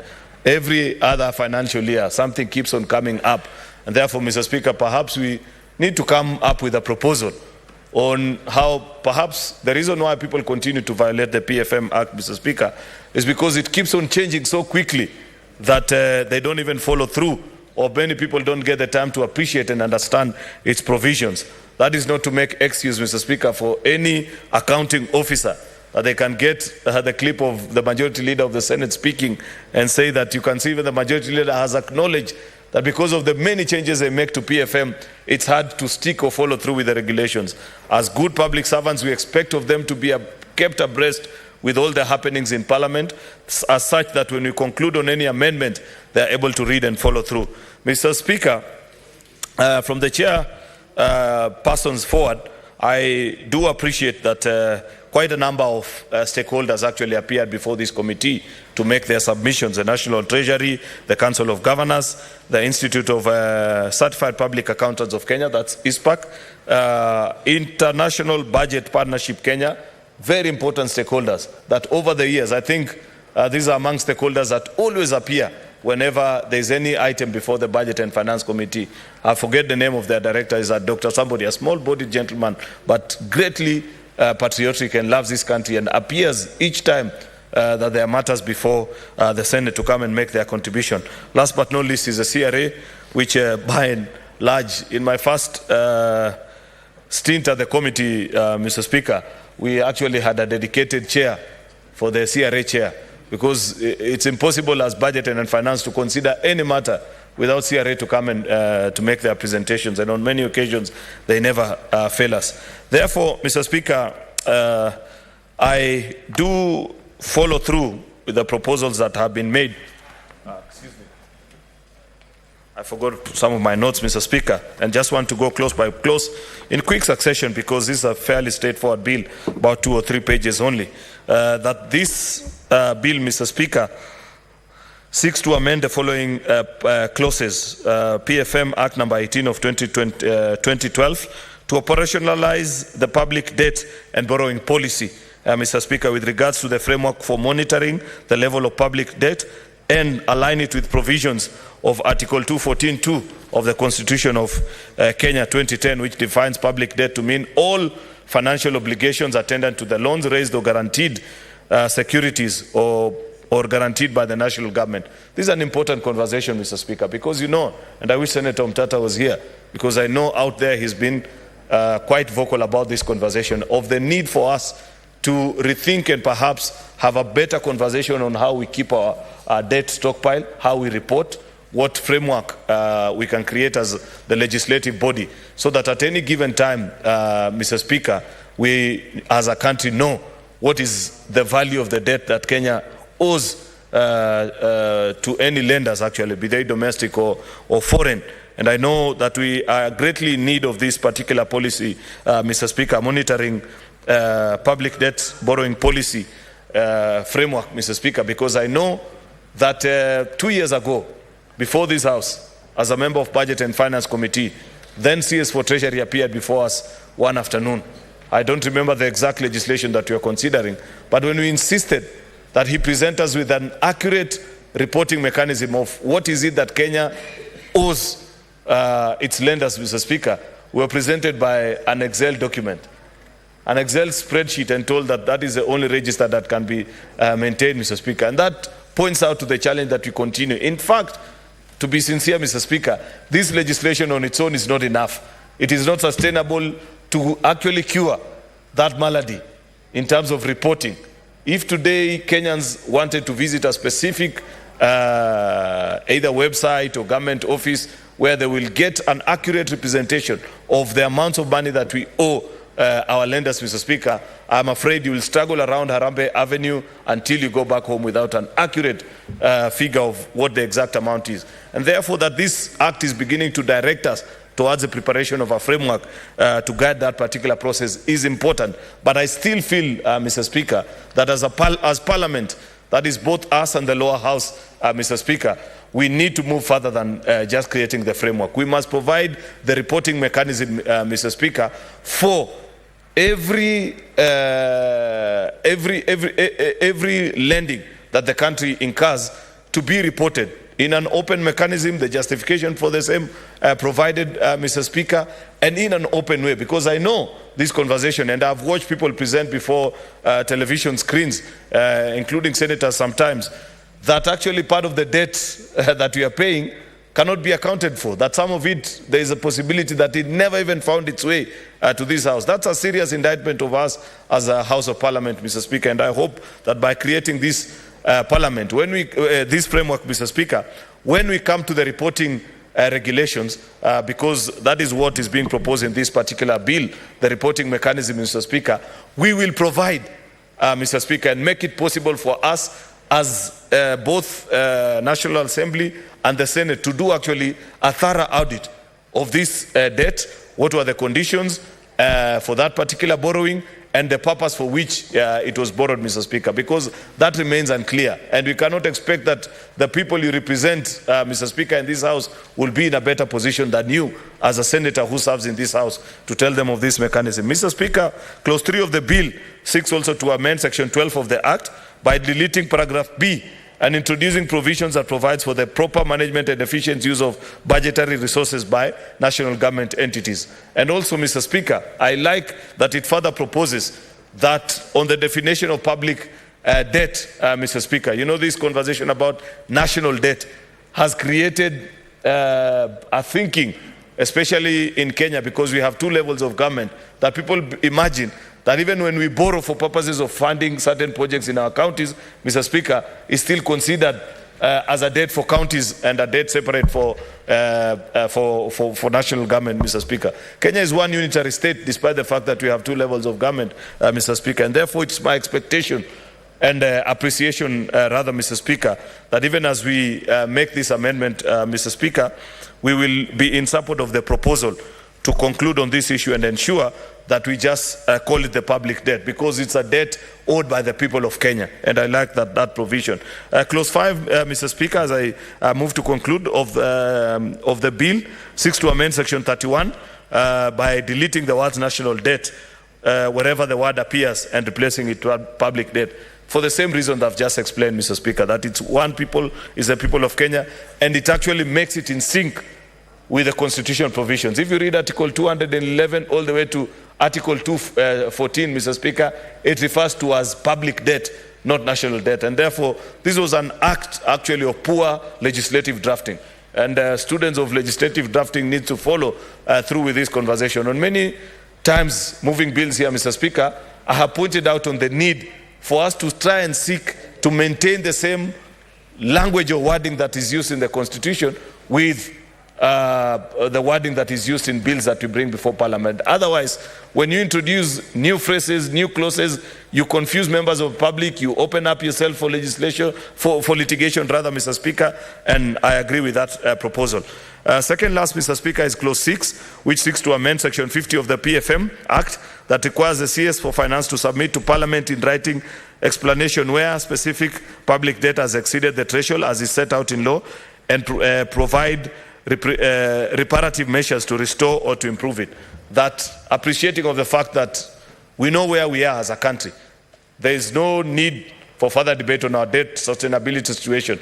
But at least now, Mr. Speaker, we are beginning to take our place as Parliament and have a standing where for every breach or every time, Mr. Speaker, where public debt has exceeded certain thresholds, a written explanation be offered to Parliament, so that Parliament can take actually its rightful place, Mr. Speaker, and receive on these reports. I see many times you are criticized, and rightfully so, Mr. Speaker, that what is it that you are doing as legislators? When the debate of public debt came to Parliament, what did you say? What have you done? And all that conversation. Now, Mr. Speaker, I appreciate that finally we have the reins of power and are able to do this with so much ease, because it's now expressly provided for. First of all in the Constitution, and subsequently now in this legislation, Mr. Speaker. Mr. Speaker, I must commend our committee, because I see in the way the bill it is drafted, it tried to make the reporting mechanism to be only the National Assembly. I don't know where some of these drafters come from or emanate from. I think they wake up, some of them, from drunken stupors and just draft legislation without proper reading or reflecting on what the Constitution says. How can Constitution, Mr. Speaker, speak so clearly about Parliament that it shall provide legislation for reporting mechanism for public debt? Then some idiot sits somewhere, Mr. Speaker, and just drafts legislation and say, oh, National Assembly shall be receiving these reports. You know, Mr. Speaker, this is something that we have continued to point out to the State Law Office. And so long as they don't learn, they will continue learning the hard way. This is something that I've mentioned to them many occasions, that read your Constitution. You may not like the Senate, but appreciate the powers that the Constitution and the people of Kenya has given it, Mr. Speaker. What's your point of order, Senator Eddie? Mr. Speaker, you know, Senator Leader Aaron Cheriot is my leader. Yeah. And you know, I never want to interrupt him, especially when he's submitting on very serious issues that define our relationship with the National Assembly.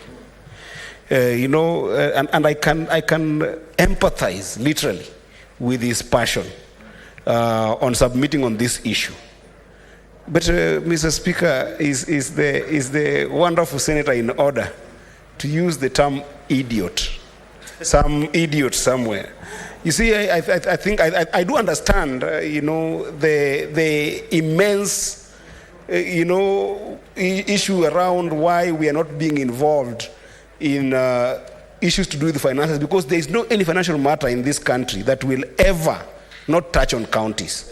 And in any case, this House has got some of the soberest minds that can be able to help the country think about these budget issues. And I really, really do support the passion with which, for the first time actually, I feel like this House, the leader is standing very hard for this House to be able to actually have a voice on financial matter. But even with that, Mr. Speaker, I want to encourage that perhaps you can withdraw the idiot part, because it's non-parliamentary. Thank you, Mr. Speaker. Mr. Speaker, I withdraw idiot and replace it with some very ignorant fellow, Mr. Speaker, because... Mind also the requirement under Standing Order 92 on the language that you've used. Okay. I am guided, Speaker. I appreciate. Proceed. Lastly, Mr. Speaker, is clause 7 that seeks to amend the PFM Act by introducing a new paragraph, section 63, to bring additional functions to the Office of a Public Debt Management Office, in including advising Parliament and Cabinet Secretary on the sustainable levels of public debt and annual borrowing limit. You know, Mr. Speaker, this is a superfluous provision. I don't mind it, but I don't see how extremely useful it is to us as Parliament. Why do I say so, Mr. Speaker? Because, Mr. Speaker, we have the Parliamentary Budget Office that does exactly this. They advise actually, I find their advice to be more prudent than any other advice that you can get from any other part of this country, Mr. Speaker, on this issue, debt sustainability, whether we have breached certain provisions. I find the provisions of, or the advice rather, Mr. Speaker, of the Parliamentary Budget Office to be more accurate than, or more responsive actually to my needs as a legislator than any other advice that come from elsewhere, Mr. Speaker. And therefore, on those provisions, while I do not mind it, I feel that our committee should continue to use actually the advice of PBO, Parliamentary Budget Office, very professional analysts that serve in that particular department, some of the brightest minds on public finance that you'll find in this country, Mr. Speaker. And therefore, reading through the recommendation, Mr. Speaker, the last but not least, is this conversation about anchoring of the public debt as a percentage of the gross domestic product in present value terms will ensure actually the consistency that we have been looking for and provide or promote sustainability in public debt, Mr. Speaker. On 2 occasions, Mr. Speaker, when I've had the opportunity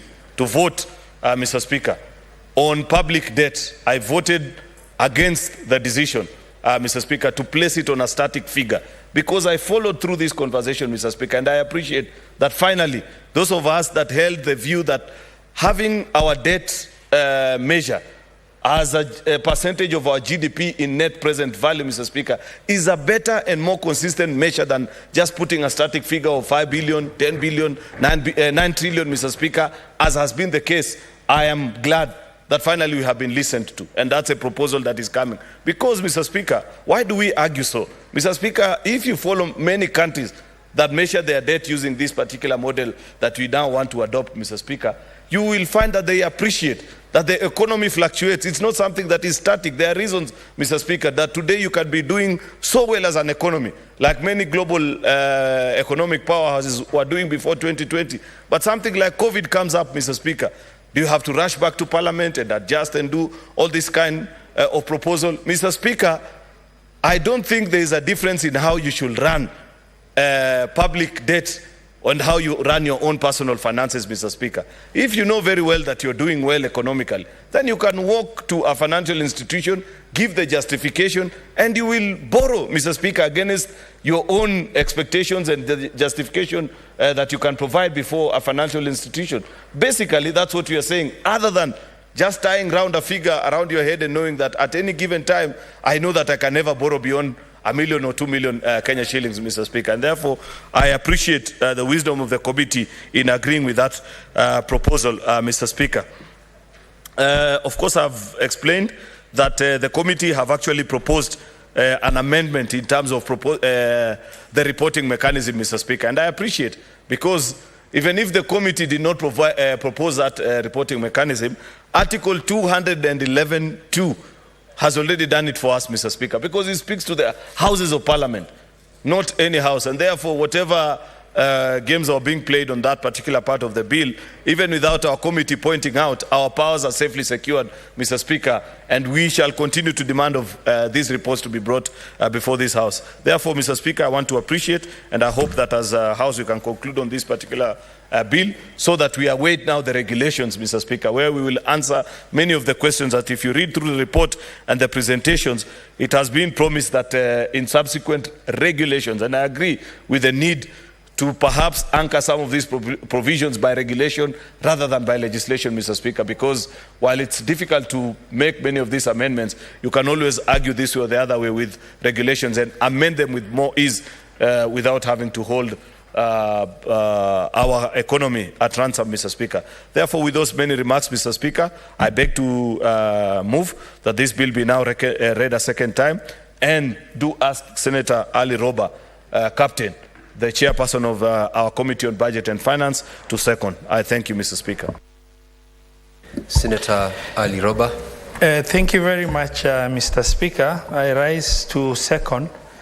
And as I second, I would like to, the majority leader has really explained the object behind why, what informed for this amendment to be pushed.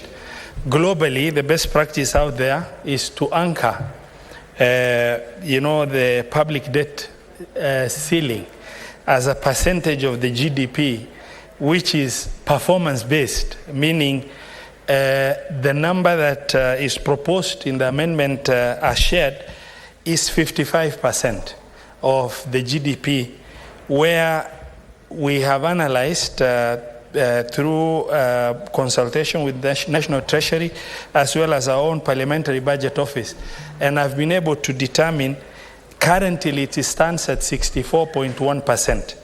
And the committee that I chair further engaged with the CS National Treasury, who I have a lot of faith in, Mr. Speaker. I say I have a lot of faith because we've had a little less than 1 year engagement with CS Ndungu of National Treasury. And whatever he has discussed with us as a committee, we have managed to see consistency in terms and determination to be able to really bring out what he said. As I have shared before, Mr. Speaker, I've served as a governor for 10 years. Mr. Speaker, 9 years having served as a governor, in 9 years, this is the first time that National Treasury was able to release all monies due to county governments by 30th of June as required by law. The same in 10 years. This is the first time that the National Treasury was able to release monies due to CDF by 30th of June as required by law. Mr. Speaker, sir, in 10 years I have served as a governor.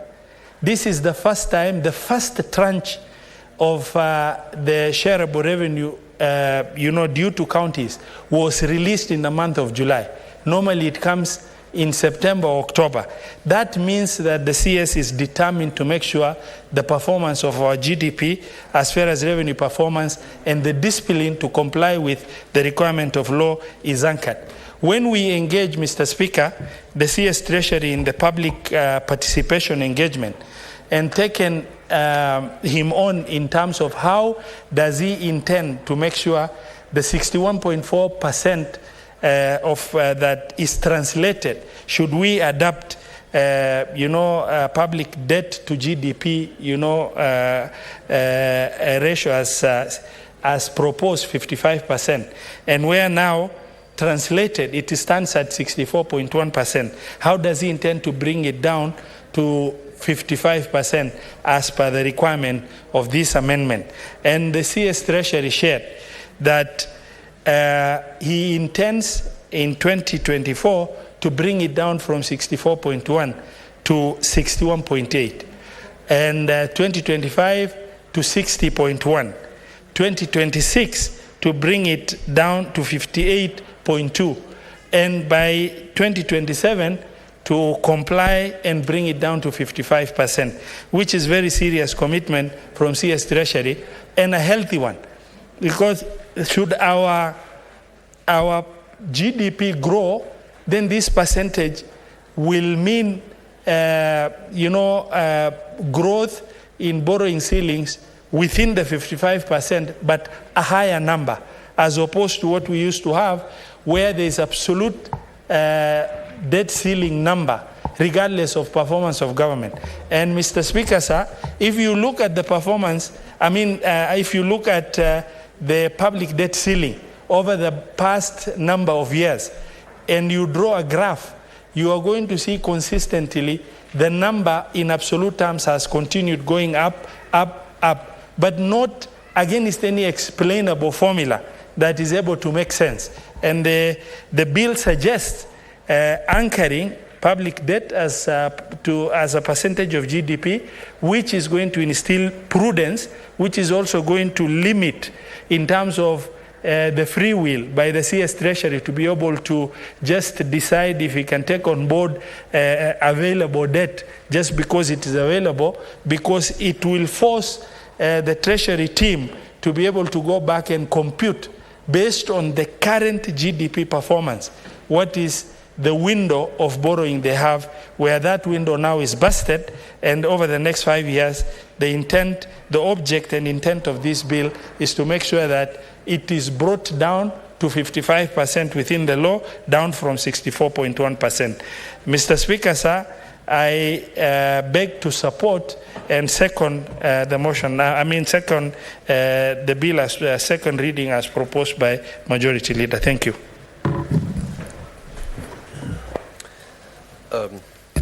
Honorable Senators, I now propose the question that the Public Finance Management Amendment Bill, National Assembly Bill number 16 of 2023, be now read a second time.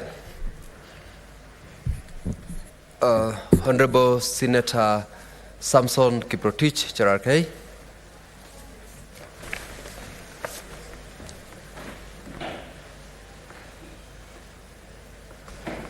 Thank you, Mr. Speaker, sir, for this opportunity.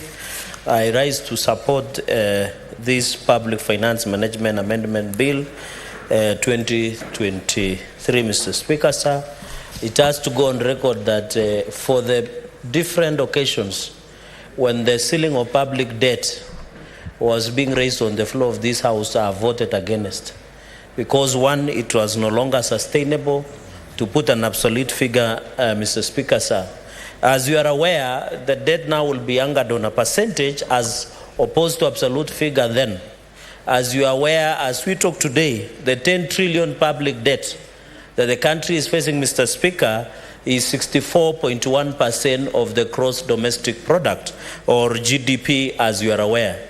Mr. Speaker, sir, this issue of public debt continues to be a serious issue, especially when the country is struggling both with domestic and foreign borrowing. And the President, Dr. William Ruto, on several occasions, has averred and stated that he is willing to ensure that we stop foreign borrowing to ensure we have a sustainable, Mr. Speaker, public debt in this country. Mr. Speaker, this issue of putting anchoring percentage into GDP of public debt is very critical. At 55%, Mr. Speaker, and in any extreme cases, increasing it by 5% by the Cabinet Secretary in charge of National Treasury, and by only explaining the breach of that 5% increment upon 55% of GDP and explaining it to the Parliament, Mr. Speaker. The Speaker, when you read under Article 201 on the public finance, on the Constitution, sorry, on the principles of public finance, Mr. Speaker, on the public finance, and that is Article 201B, but C, it says the burdens and benefits of the use of resources and public borrowing shall be shared equitably between present and future generations, Mr. Speaker. So even if it means the borrowing, we must be considerate of the posterity. We must be considerate of what is happening as had been envisaged in one of the principles, Mr. Speaker, of sustainable public debt or public borrowing by the government, Mr. Speaker. Because we must ensure that the future generations have an inheritance, not only in public debt, Mr. Speaker, but in terms of development. And I think most of this development that has been done, for example, by Kibaki administration, Thika Super Highway, the people who borrowed them might not appreciate then when they were borrowing to ensure that that bypass, Mr. Speaker, or that road being expanded, Thika Super Highway, they might not have appreciated. But now, many years down the line, when Nairobi has expanded and we have a huge population in Nairobi and use of that road, Mr. Speaker, now we are now valuing, Mr. Speaker. So, Speaker, the anchoring of debt in percentage is very critical because this is the best international best practice. So this amendment, Mr. Speaker, is a straightforward amendment. What we are amending under Public Finance Management Act of 2023 is very straight because we are just doing what we call best practices in terms of ensuring that we get our debt anchored in percentage, Mr. Speaker. And this will allow government to operate. You remember, Mr. Speaker, in unprecedented times during COVID, and you wanted to raise public debt, Mr. Speaker, you could imagine the challenges that came with it. In terms of raising quorum, in terms of getting senators to vote, there was the issue of non-physical contact, Mr. Speaker, social distancing. And I think in unforeseeable challenges like COVID, I'm using that as an example, Mr. Speaker, it will be very important. I have seen on many occasions, and now that the public debt of this country is 10 trillion, Mr. Speaker, it must be what we call discipline in terms of management of public resources. Even as we anchor, Mr. Speaker, into public debt, the commitment of government and President William Ruto has been to ensure at all points, Mr. Speaker, sir, fight against corruption becomes at the center.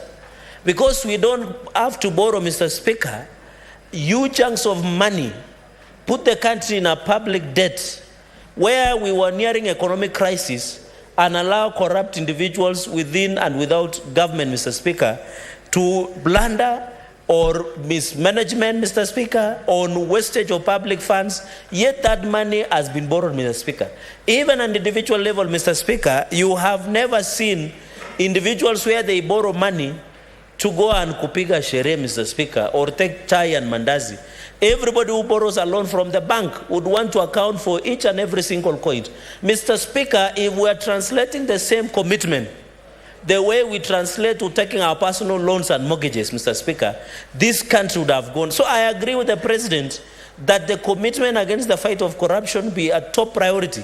not only national government and county governments. We have heard about the pending bills in Vihiga County, for example, where Senator Outsourcing has brought to the attention of the House. Mr. Speaker, we want to laud government, and you have heard a former governor confess on the floor of the House that during their tenure since the inception of devolution, under Article 219 of the Constitution 2010, Mr. Speaker, sir, money has not been dispensed, has not been given out, Mr. Speaker, at an opportune or on time. Mr. Speaker, for example, Nandi in the month of June and July have received over 1.2 billion in terms of cash disbursement. Even the CDF to members of National Assembly, Mr. Speaker. Therefore, there is no reason as to why our businessmen and women across the country, counties and national government, Mr. Speaker, should continue suffer, yet there is a sufficient money, Mr. Speaker. Mr. Speaker, us as the protectors of devolution, yesterday the Intergovernmental Technical Relations Committee appeared before the Devolution Committee of the Senate, and they made assertion that national government is yet to release 272 billion to follow functions that have been devolved. What does that translate?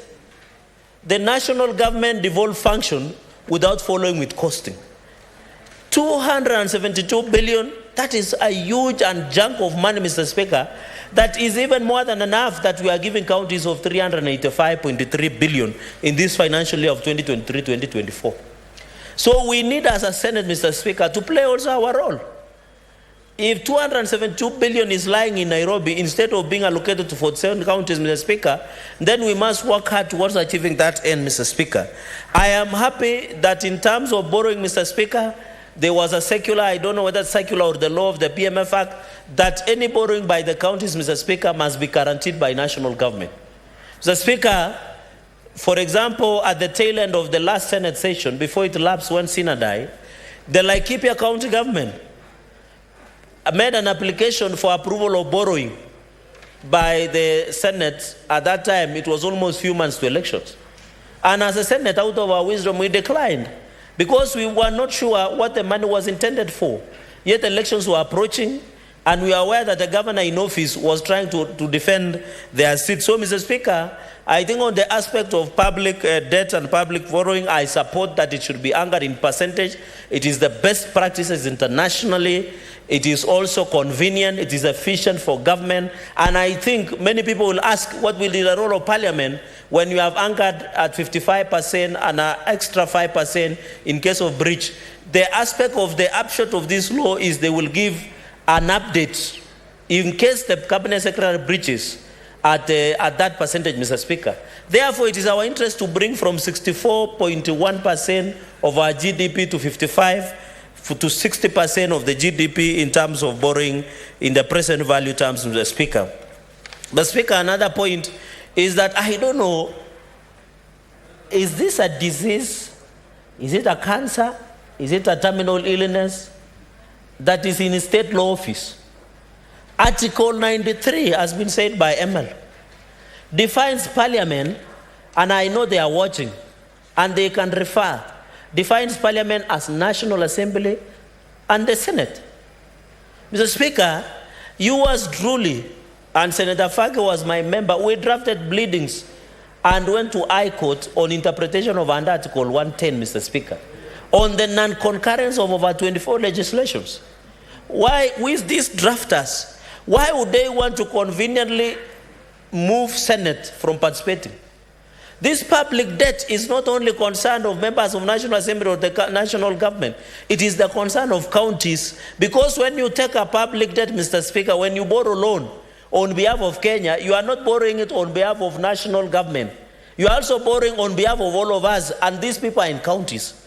Mr. Speaker, in the height of hearing of the role of Senate in division of revenue in 2013, the CJ Emeritus, Willie Mutunga, asked, if you are borrowing and you are spending money, where are you spending at?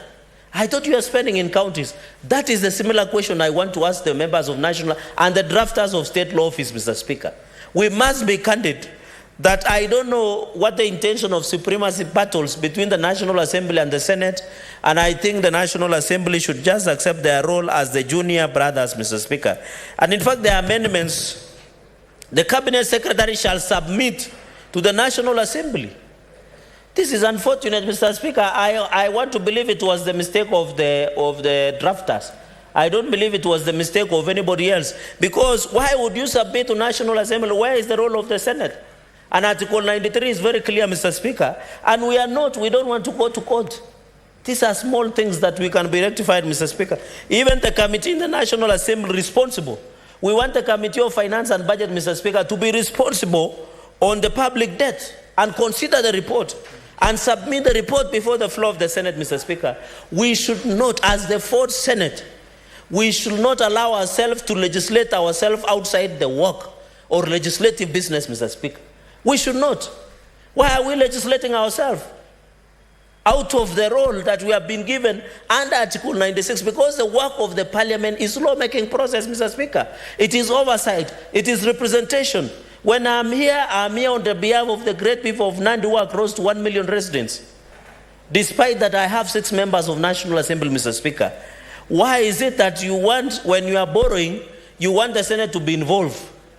But when you are assessing the report, when you are doing budget making of borrowing the money from international organizations, I want to encourage my colleagues from both sides of the House. Kindly, let us not legislate ourselves outside our work. We are slowly taking ourselves out of work, Mr. Speaker. Another point that I wanted to make in quick succession, that the National Assembly shall discuss the report and report. We must have our own Finance and Budget Committee to consider and table in Senate. We must know what is the public debt. The public debt, unless somebody will tell me, the people who are paying public debt through taxation are people who do not live in 47 county governments. Then I will not have a problem. Unless you have different Kenyans who do not live in counties. If they don't live in counties, Mr. Speaker, then we can agree with this proposal. But I agree with the Finance and Budget. We must amend this proposal. It is possible. Let us go to the committee of mediation committee, Mr. Speaker. We have done. The Constitution is there. Why are we afraid of amending? We must amend this amendment. We are going to amend the amendment to ensure we anchor. Apart from anchoring at the percentage, Mr. Speaker, we ensure we anchor the role of the Senate in the management of public debt, because the principles of financial under Article 201, Mr. Speaker, has been very clear that this Parliament is considered of two, Mr. Speaker. Mr. Speaker, one of the interesting things, when it comes to public debt and resultant financial obligations incurred by the national is a charge on the National Consolidated Fund, unless the Cabinet Secretary determines regulations approved by Parliament. Why are you cherry-picking the role of Senate? You just cherry-pick. You say when it is about the approval and the report and explaining the breach, why is the Cabinet Secretary of National Treasury comfortable to send the explanation of 5% increment above 55% anchored on GDP on present value terms, as opposed to sending to the Senate?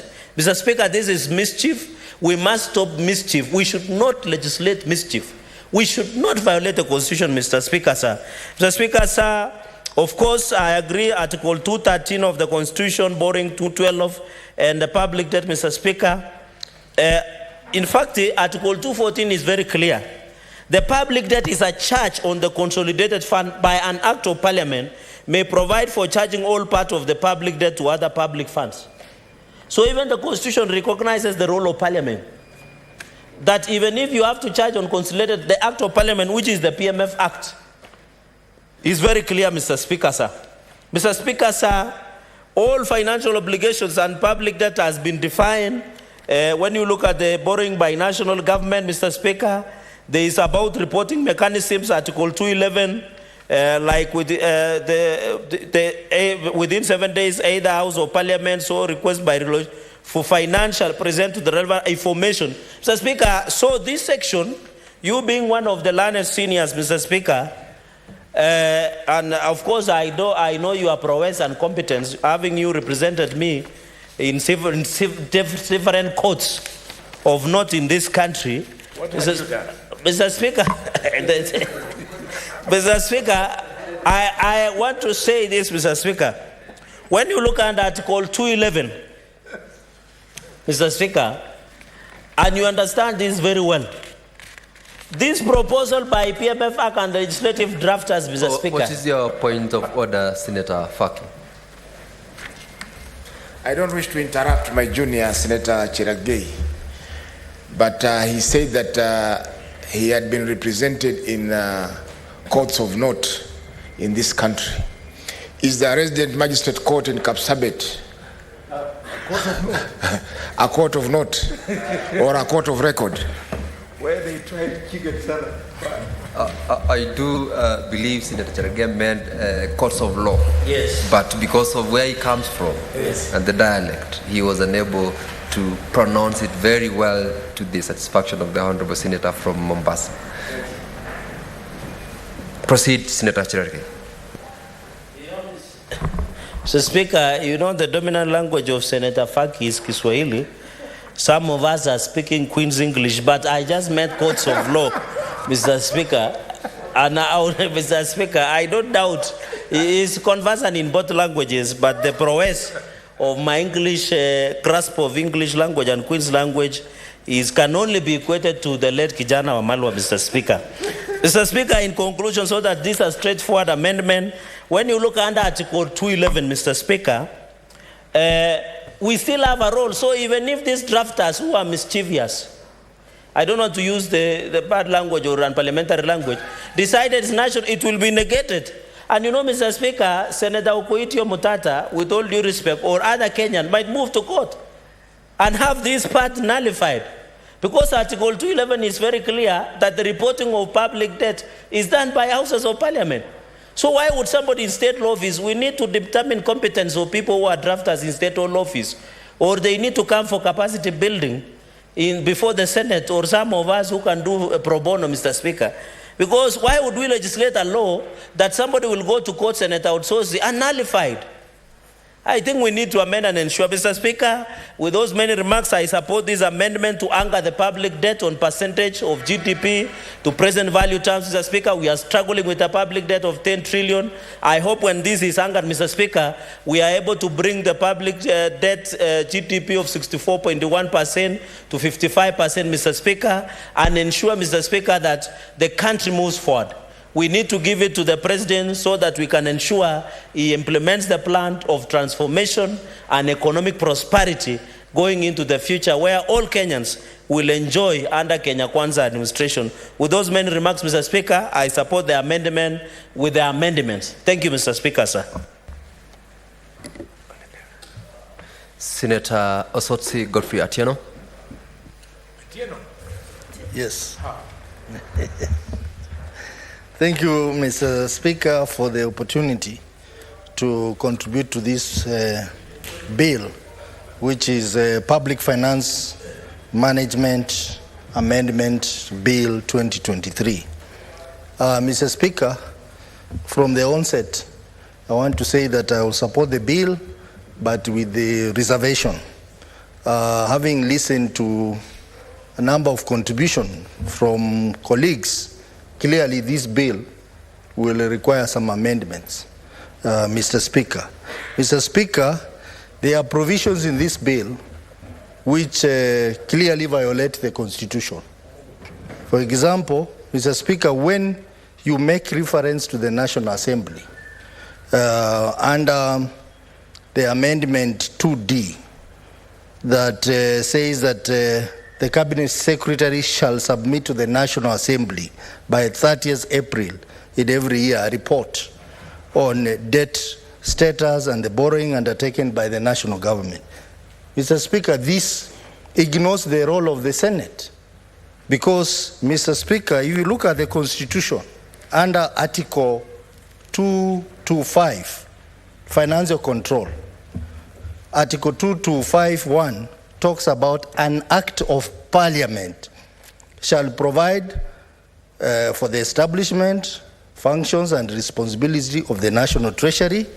2 of that article talks about parliament shall enact legislation to ensure both expenditure, control and transparency in all governments and establish mechanism to ensure their full implementation.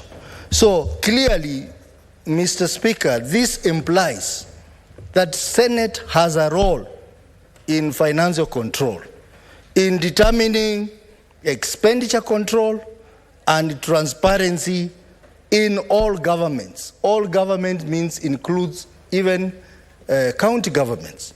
This particular amendments offends Article 225 of the Constitution that requires involvement of Parliament, in this case, the National Assembly and the Senate. So, honorable senators, colleagues, I want to implore you that we should not pass this bill unless the amendments that recognizes the role of Senate are included in this bill. Mr. Speaker, I have also noticed that the amendments that requires the Cabinet Secretary to determine by regulation that all or part of the public debt or resulting financial obligation is a charge on another public fund. It is unconstitutional. Mr. Speaker, if you refer to Article 214 of the Constitution on public debt, it's very clear, Mr. Speaker. It says the public debt is a charge on the consolidated fund, but an act of Parliament may provide for the charge for charging all or part of the public debt to other public body. Act of Parliament. But what is happening here is that the Cabinet Secretary for Treasury wants to give himself powers that he does not have by circumventing an act of Parliament and bringing in regulation. The Constitution does not refer to regulation. The Constitution makes reference to an act of Parliament. So the reading of that amendment, Mr. Speaker, offends the Constitution and makes this bill unconstitutional. I want to agree with my colleagues who have said that the amendment to amend the debt threshold to 55% of the gross domestic product in present value terms, I want to support that. But that can only work, Mr. Speaker, if you have an economy that is thriving. If you have an economy where cost of living is managed. If you have an economy that there is no inflation. If you have an economy that is stable. With the period given of 5 years, to me it appears a short period of time. I think with the current economic situation in the country, Mr. Speaker, I think that we are going to have a challenge attaining the 55% threshold. Mr. Speaker, this bill also wants to amend so that the PFM Act makes reference to public debt and not national debt. I even wonder where they got the national debt, because national debt is a strange term to the Constitution and forgets about the county government. So I want to agree with the amendment that the PFM Act needs to amended so that where there is any reference to national debt, we amend and make reference to public debt. Mr. Speaker, I have also seen an amendment that also proposes that the Cabinet Secretary for Treasury will be by 30th of April every year be submitting a report on the status of debt, public debt, to Parliament. I think, as I've said before, that should be Parliament. But again, Mr. Speaker, that provision, if amended, it is a good provision, so that Parliament can keep on monitoring the debt status. Because right now, we don't get a report, and even the other day, when we heard that the Office of the Auditor General complaining that they are not aware about the debt, public debt statement. They cannot verify the public debt statement. I think that was a very unfortunate thing, and I think the committee responsible, which in this case is a Public Accounts Committee, needs to invite the Auditor General to shed more light on that revelation. Because Parliament, we have a responsibility to know how much we are borrowing. We have a responsibility to know what is our debt status. And I think this provision, save for the fact that is only making reference to the National Assembly and not Parliament, is a very progressive amendment. That Parliament every year, in fact, I will even propose that we do it every 6 months, should know the position in as far as public debt is concerned. Mr. Speaker, with the amendments that I have suggested, and I hope the Committee for Finance and Budget will sponsor this amendment, so that as a Senate, we should not legislate ourselves out of work. If we allow this bill to pass as it is, this will be an unfortunate moment for this Senate, because we will be legislating ourselves out of work and complaining later. We expect the Committee for Finance and Budget to make appropriate amendments to ensure that this bill is constitutional, because as it is now, this bill is unconstitutional, and every Kenyan has a right to move to court to challenge the provisions contained in this bill, Mr. Speaker. Mr. Speaker, for those few remarks, I support, but with the reservation in those particular comments I've made in relation to constitutionality of this bill and in relation to the position of Senate on this matter is concerned. Thank you, Mr. Speaker. Thank you, Senator Osotsi. Senator Boni Halwale. Thank you, Mr. Speaker. Mr. Speaker, sir, I rise to support the amendment of the National Assembly Bill number 16 of 2022 for the amendment of the Public Finance Management Act, which is now before the floor. Mr. Speaker, these are very exciting times to live, because for the first time in the long history I have been in public service in this country, both as a doctor and as a parliamentarian, where I have been privileged by God to serve as a member of the National Assembly and of this Senate, Mr. Speaker. For the first time, a government is in office that, Mr. Speaker, that is ready and willing to release funds from the center to the periphery. As we speak now, the government has released money to the Higher Education Loans Board. Our children are now applying on a clear-cut criteria so that the poor will be at the front, first to be served before the children of the children of the rich can have a bite at Jesheri. Number two, the Popular Constituency Development Fund has been released to all members of parliament, including the women reps. And finally, but not least, Mr. Speaker, all the monies owed, thanks to the mismanagement of the economy by the handshake government, owed, Mr. Speaker, to the county governments has now been released. I think the people of Kakamega will be very excited this afternoon to hear that on the 15th of July, 1,097,574,932 shillings in this financial year was given to their governor, Governor Barasa.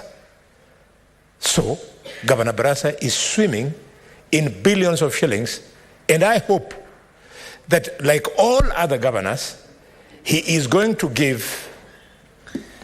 What is your point of order, Senator Osotsi? Sorry, my elder Senator Boni.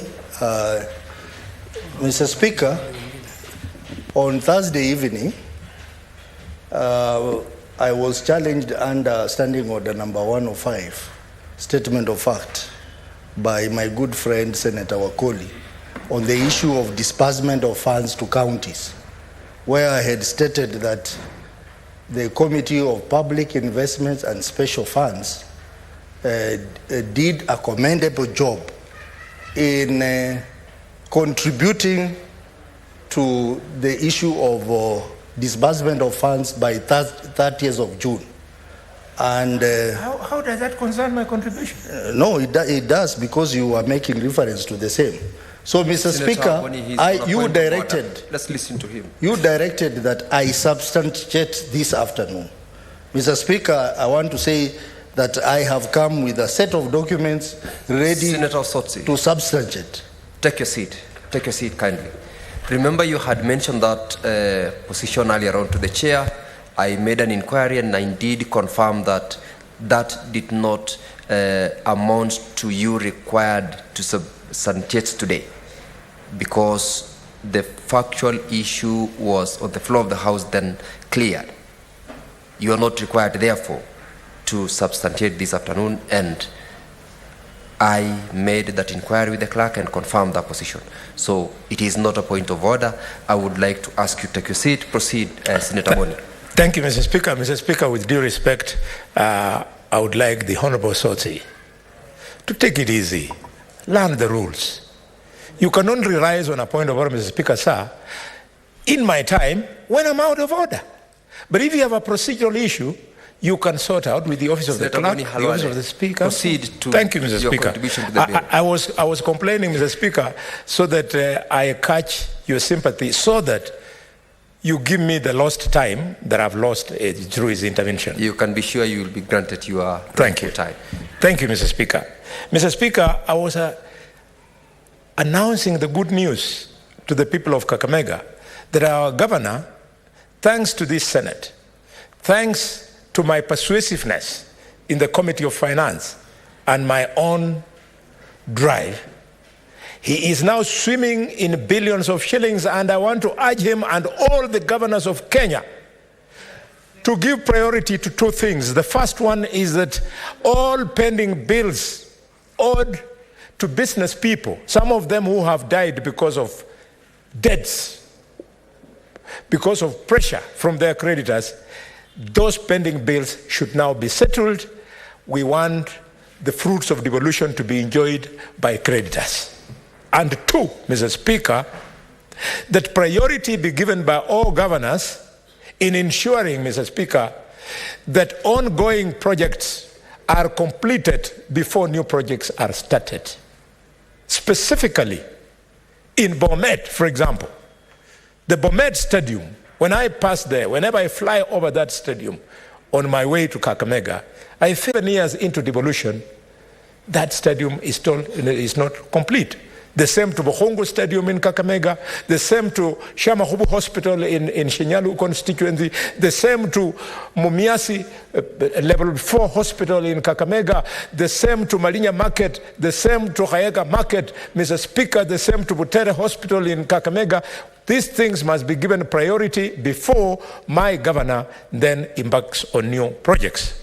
Mr. Speaker, I want to agree with the proposed amendments in Section 2, Section 12, Section 15, and Section 32. But, Mr. Speaker, I think when it comes to the amendments proposed in Section 50, the public deserves to hear us. I therefore want to use this opportunity, Mr. Speaker, to examine the proposed amendment in Section 50.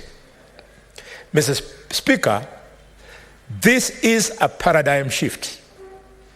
For the first time, we want to align with public management of debt. We want to align the management of public debt with the best international practices as you find in the United States of America, in Australia, and in Canada.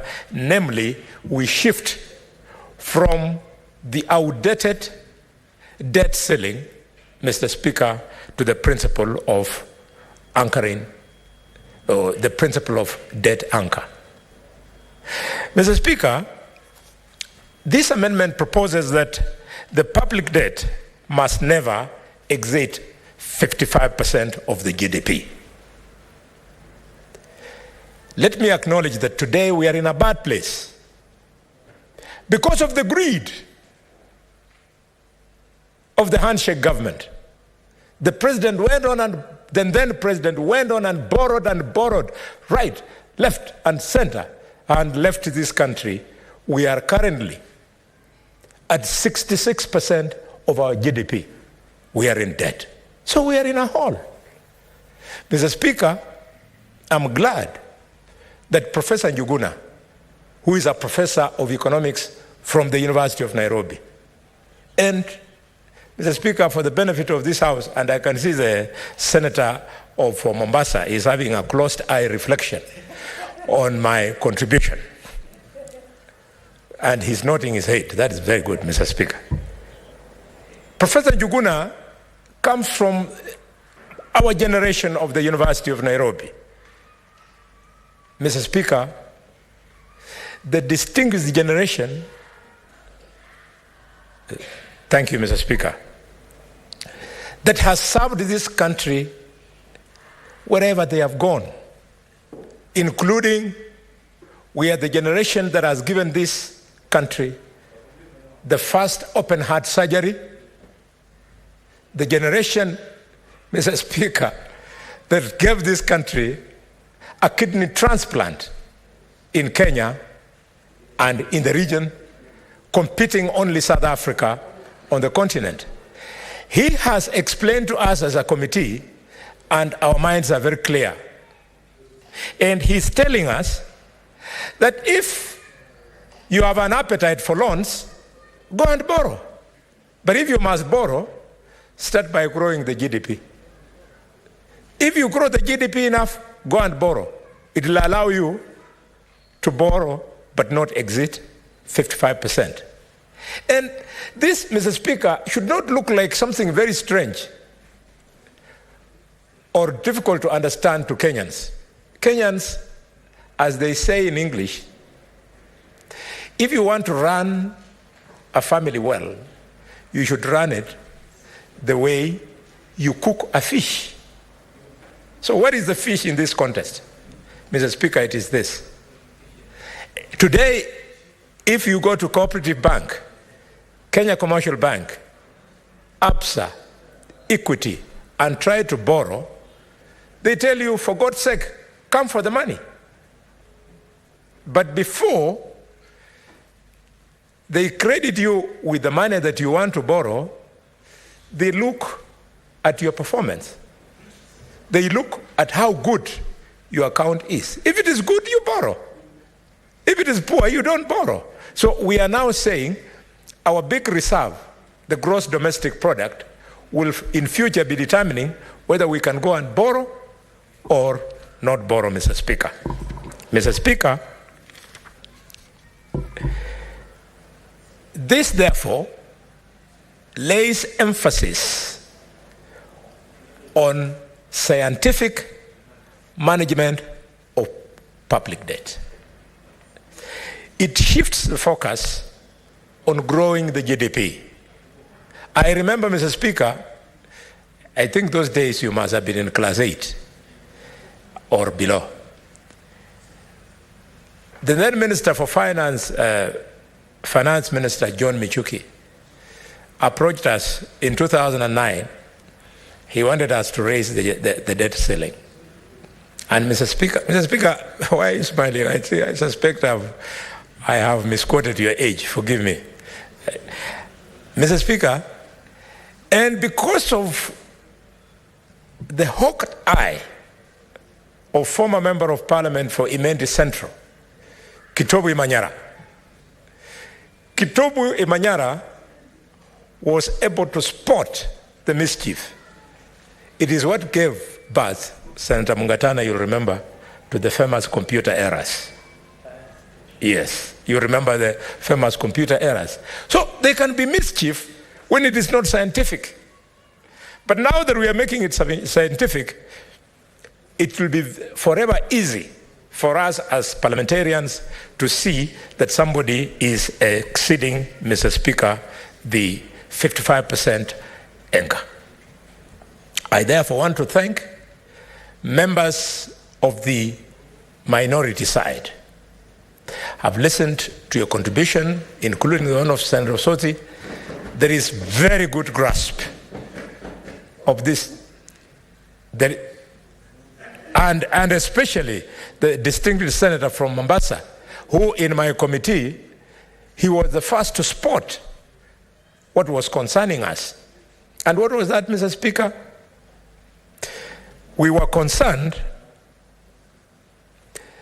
that the provision that then allows the cabinet secretary in charge of finance to then exceed the 55% on exceptional circumstances could visit this country a disaster. And I salute you, Senator Faki.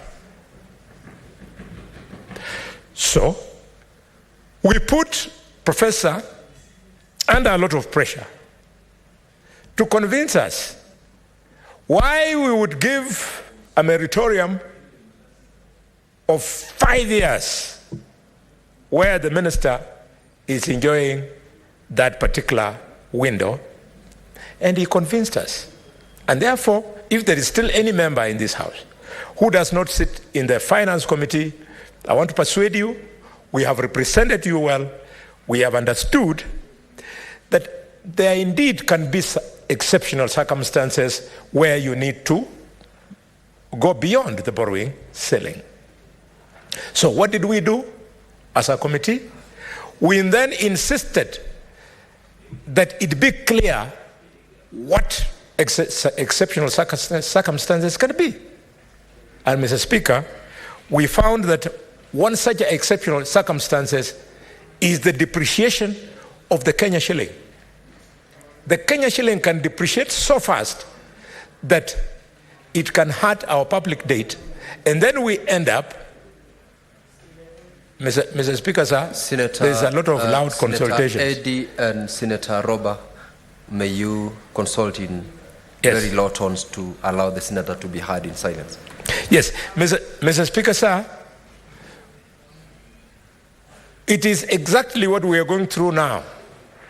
Most of you have your own Kenya shilling account, and others have got the Forex account. You have seen if in the last few weeks you left your money to be in your shilling account and not in the dollar account, by the time you swing back, you've lost a lot of money. Mr. Speaker, and therefore, this becomes a special and exceptional circumstances. Another exceptional circumstance, Mr. Speaker, is in the event of an epidemic. When I was a young man at medical school at the University of Nairobi, we used to be taught by Professor Pampa about pandemics, epidemics, and it used to look something purely academic until just 3 years ago, when we all lived through the corona COVID-19 problem. So these things do happen. You can see I was in medical school over 20 years ago. I had never seen this kind of thing. When I was being taught at medical school, I thought it's just theory, but it came to pass. So this law anticipates that eventuality. Mr. Speaker, we have negative climatic change. You know that we are just coming out of the longest drought period. So that it has happened now, it can happen again and force our Minister of Finance, the Cabinet Secretary in Finance, to treat it as an exceptional circumstances to force him to borrow. Mr. Speaker, the internal conflict leading to civil strife can be a cause of this kind of problem, with the bad manners of some honorable members, not in this house, but at other levels, putting sufurias on their heads. It can move into an internal strife. So we want to anticipate this, and as we do, we want to urge our sufuria wielding leaders in this country to realize that the answer lies in growing our GDP. Mr. Speaker, we also know that external shocks can actually become a serious exceptional circumstance. And you and I are lucky we are now living in times when we have witnessed an actual external shock, namely the war and conflict in Ukraine. It is external, far removed, over 8,000 kilometers away from here. But, Mr. Speaker, it has affected us. And then, last but not least, Mr. Speaker, we have the issue of natural disasters. It might look laughable, but who would have known that locusts, which were last a threat in this country after the Second World War, would again be a threat in our lifetime. So such disasters, including floods, etc., are a real thing. Mr. Speaker, I want to conclude by registering my disappointment, Mr. Speaker, with the Attorney General of Kenya, who is my friend. In fact, after this, I'm going to place him a call. When this proposed amendment was, Mr. Speaker, brought before the House, it went to the Cabinet. And Your time is up, Senator Bonnie.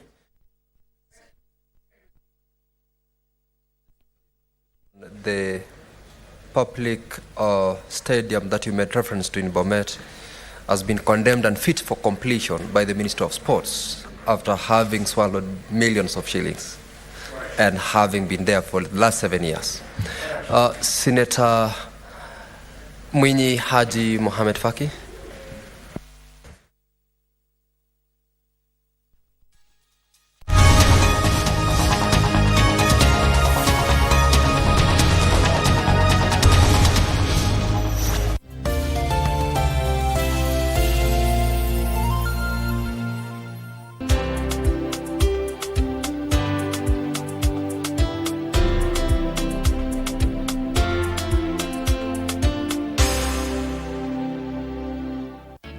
Cheza Loto Moto. Sasa unaweza jishindia instantly na Loto Moto. Dial *570# wakati wowote, siku yoyote ya wiki na mahali popote.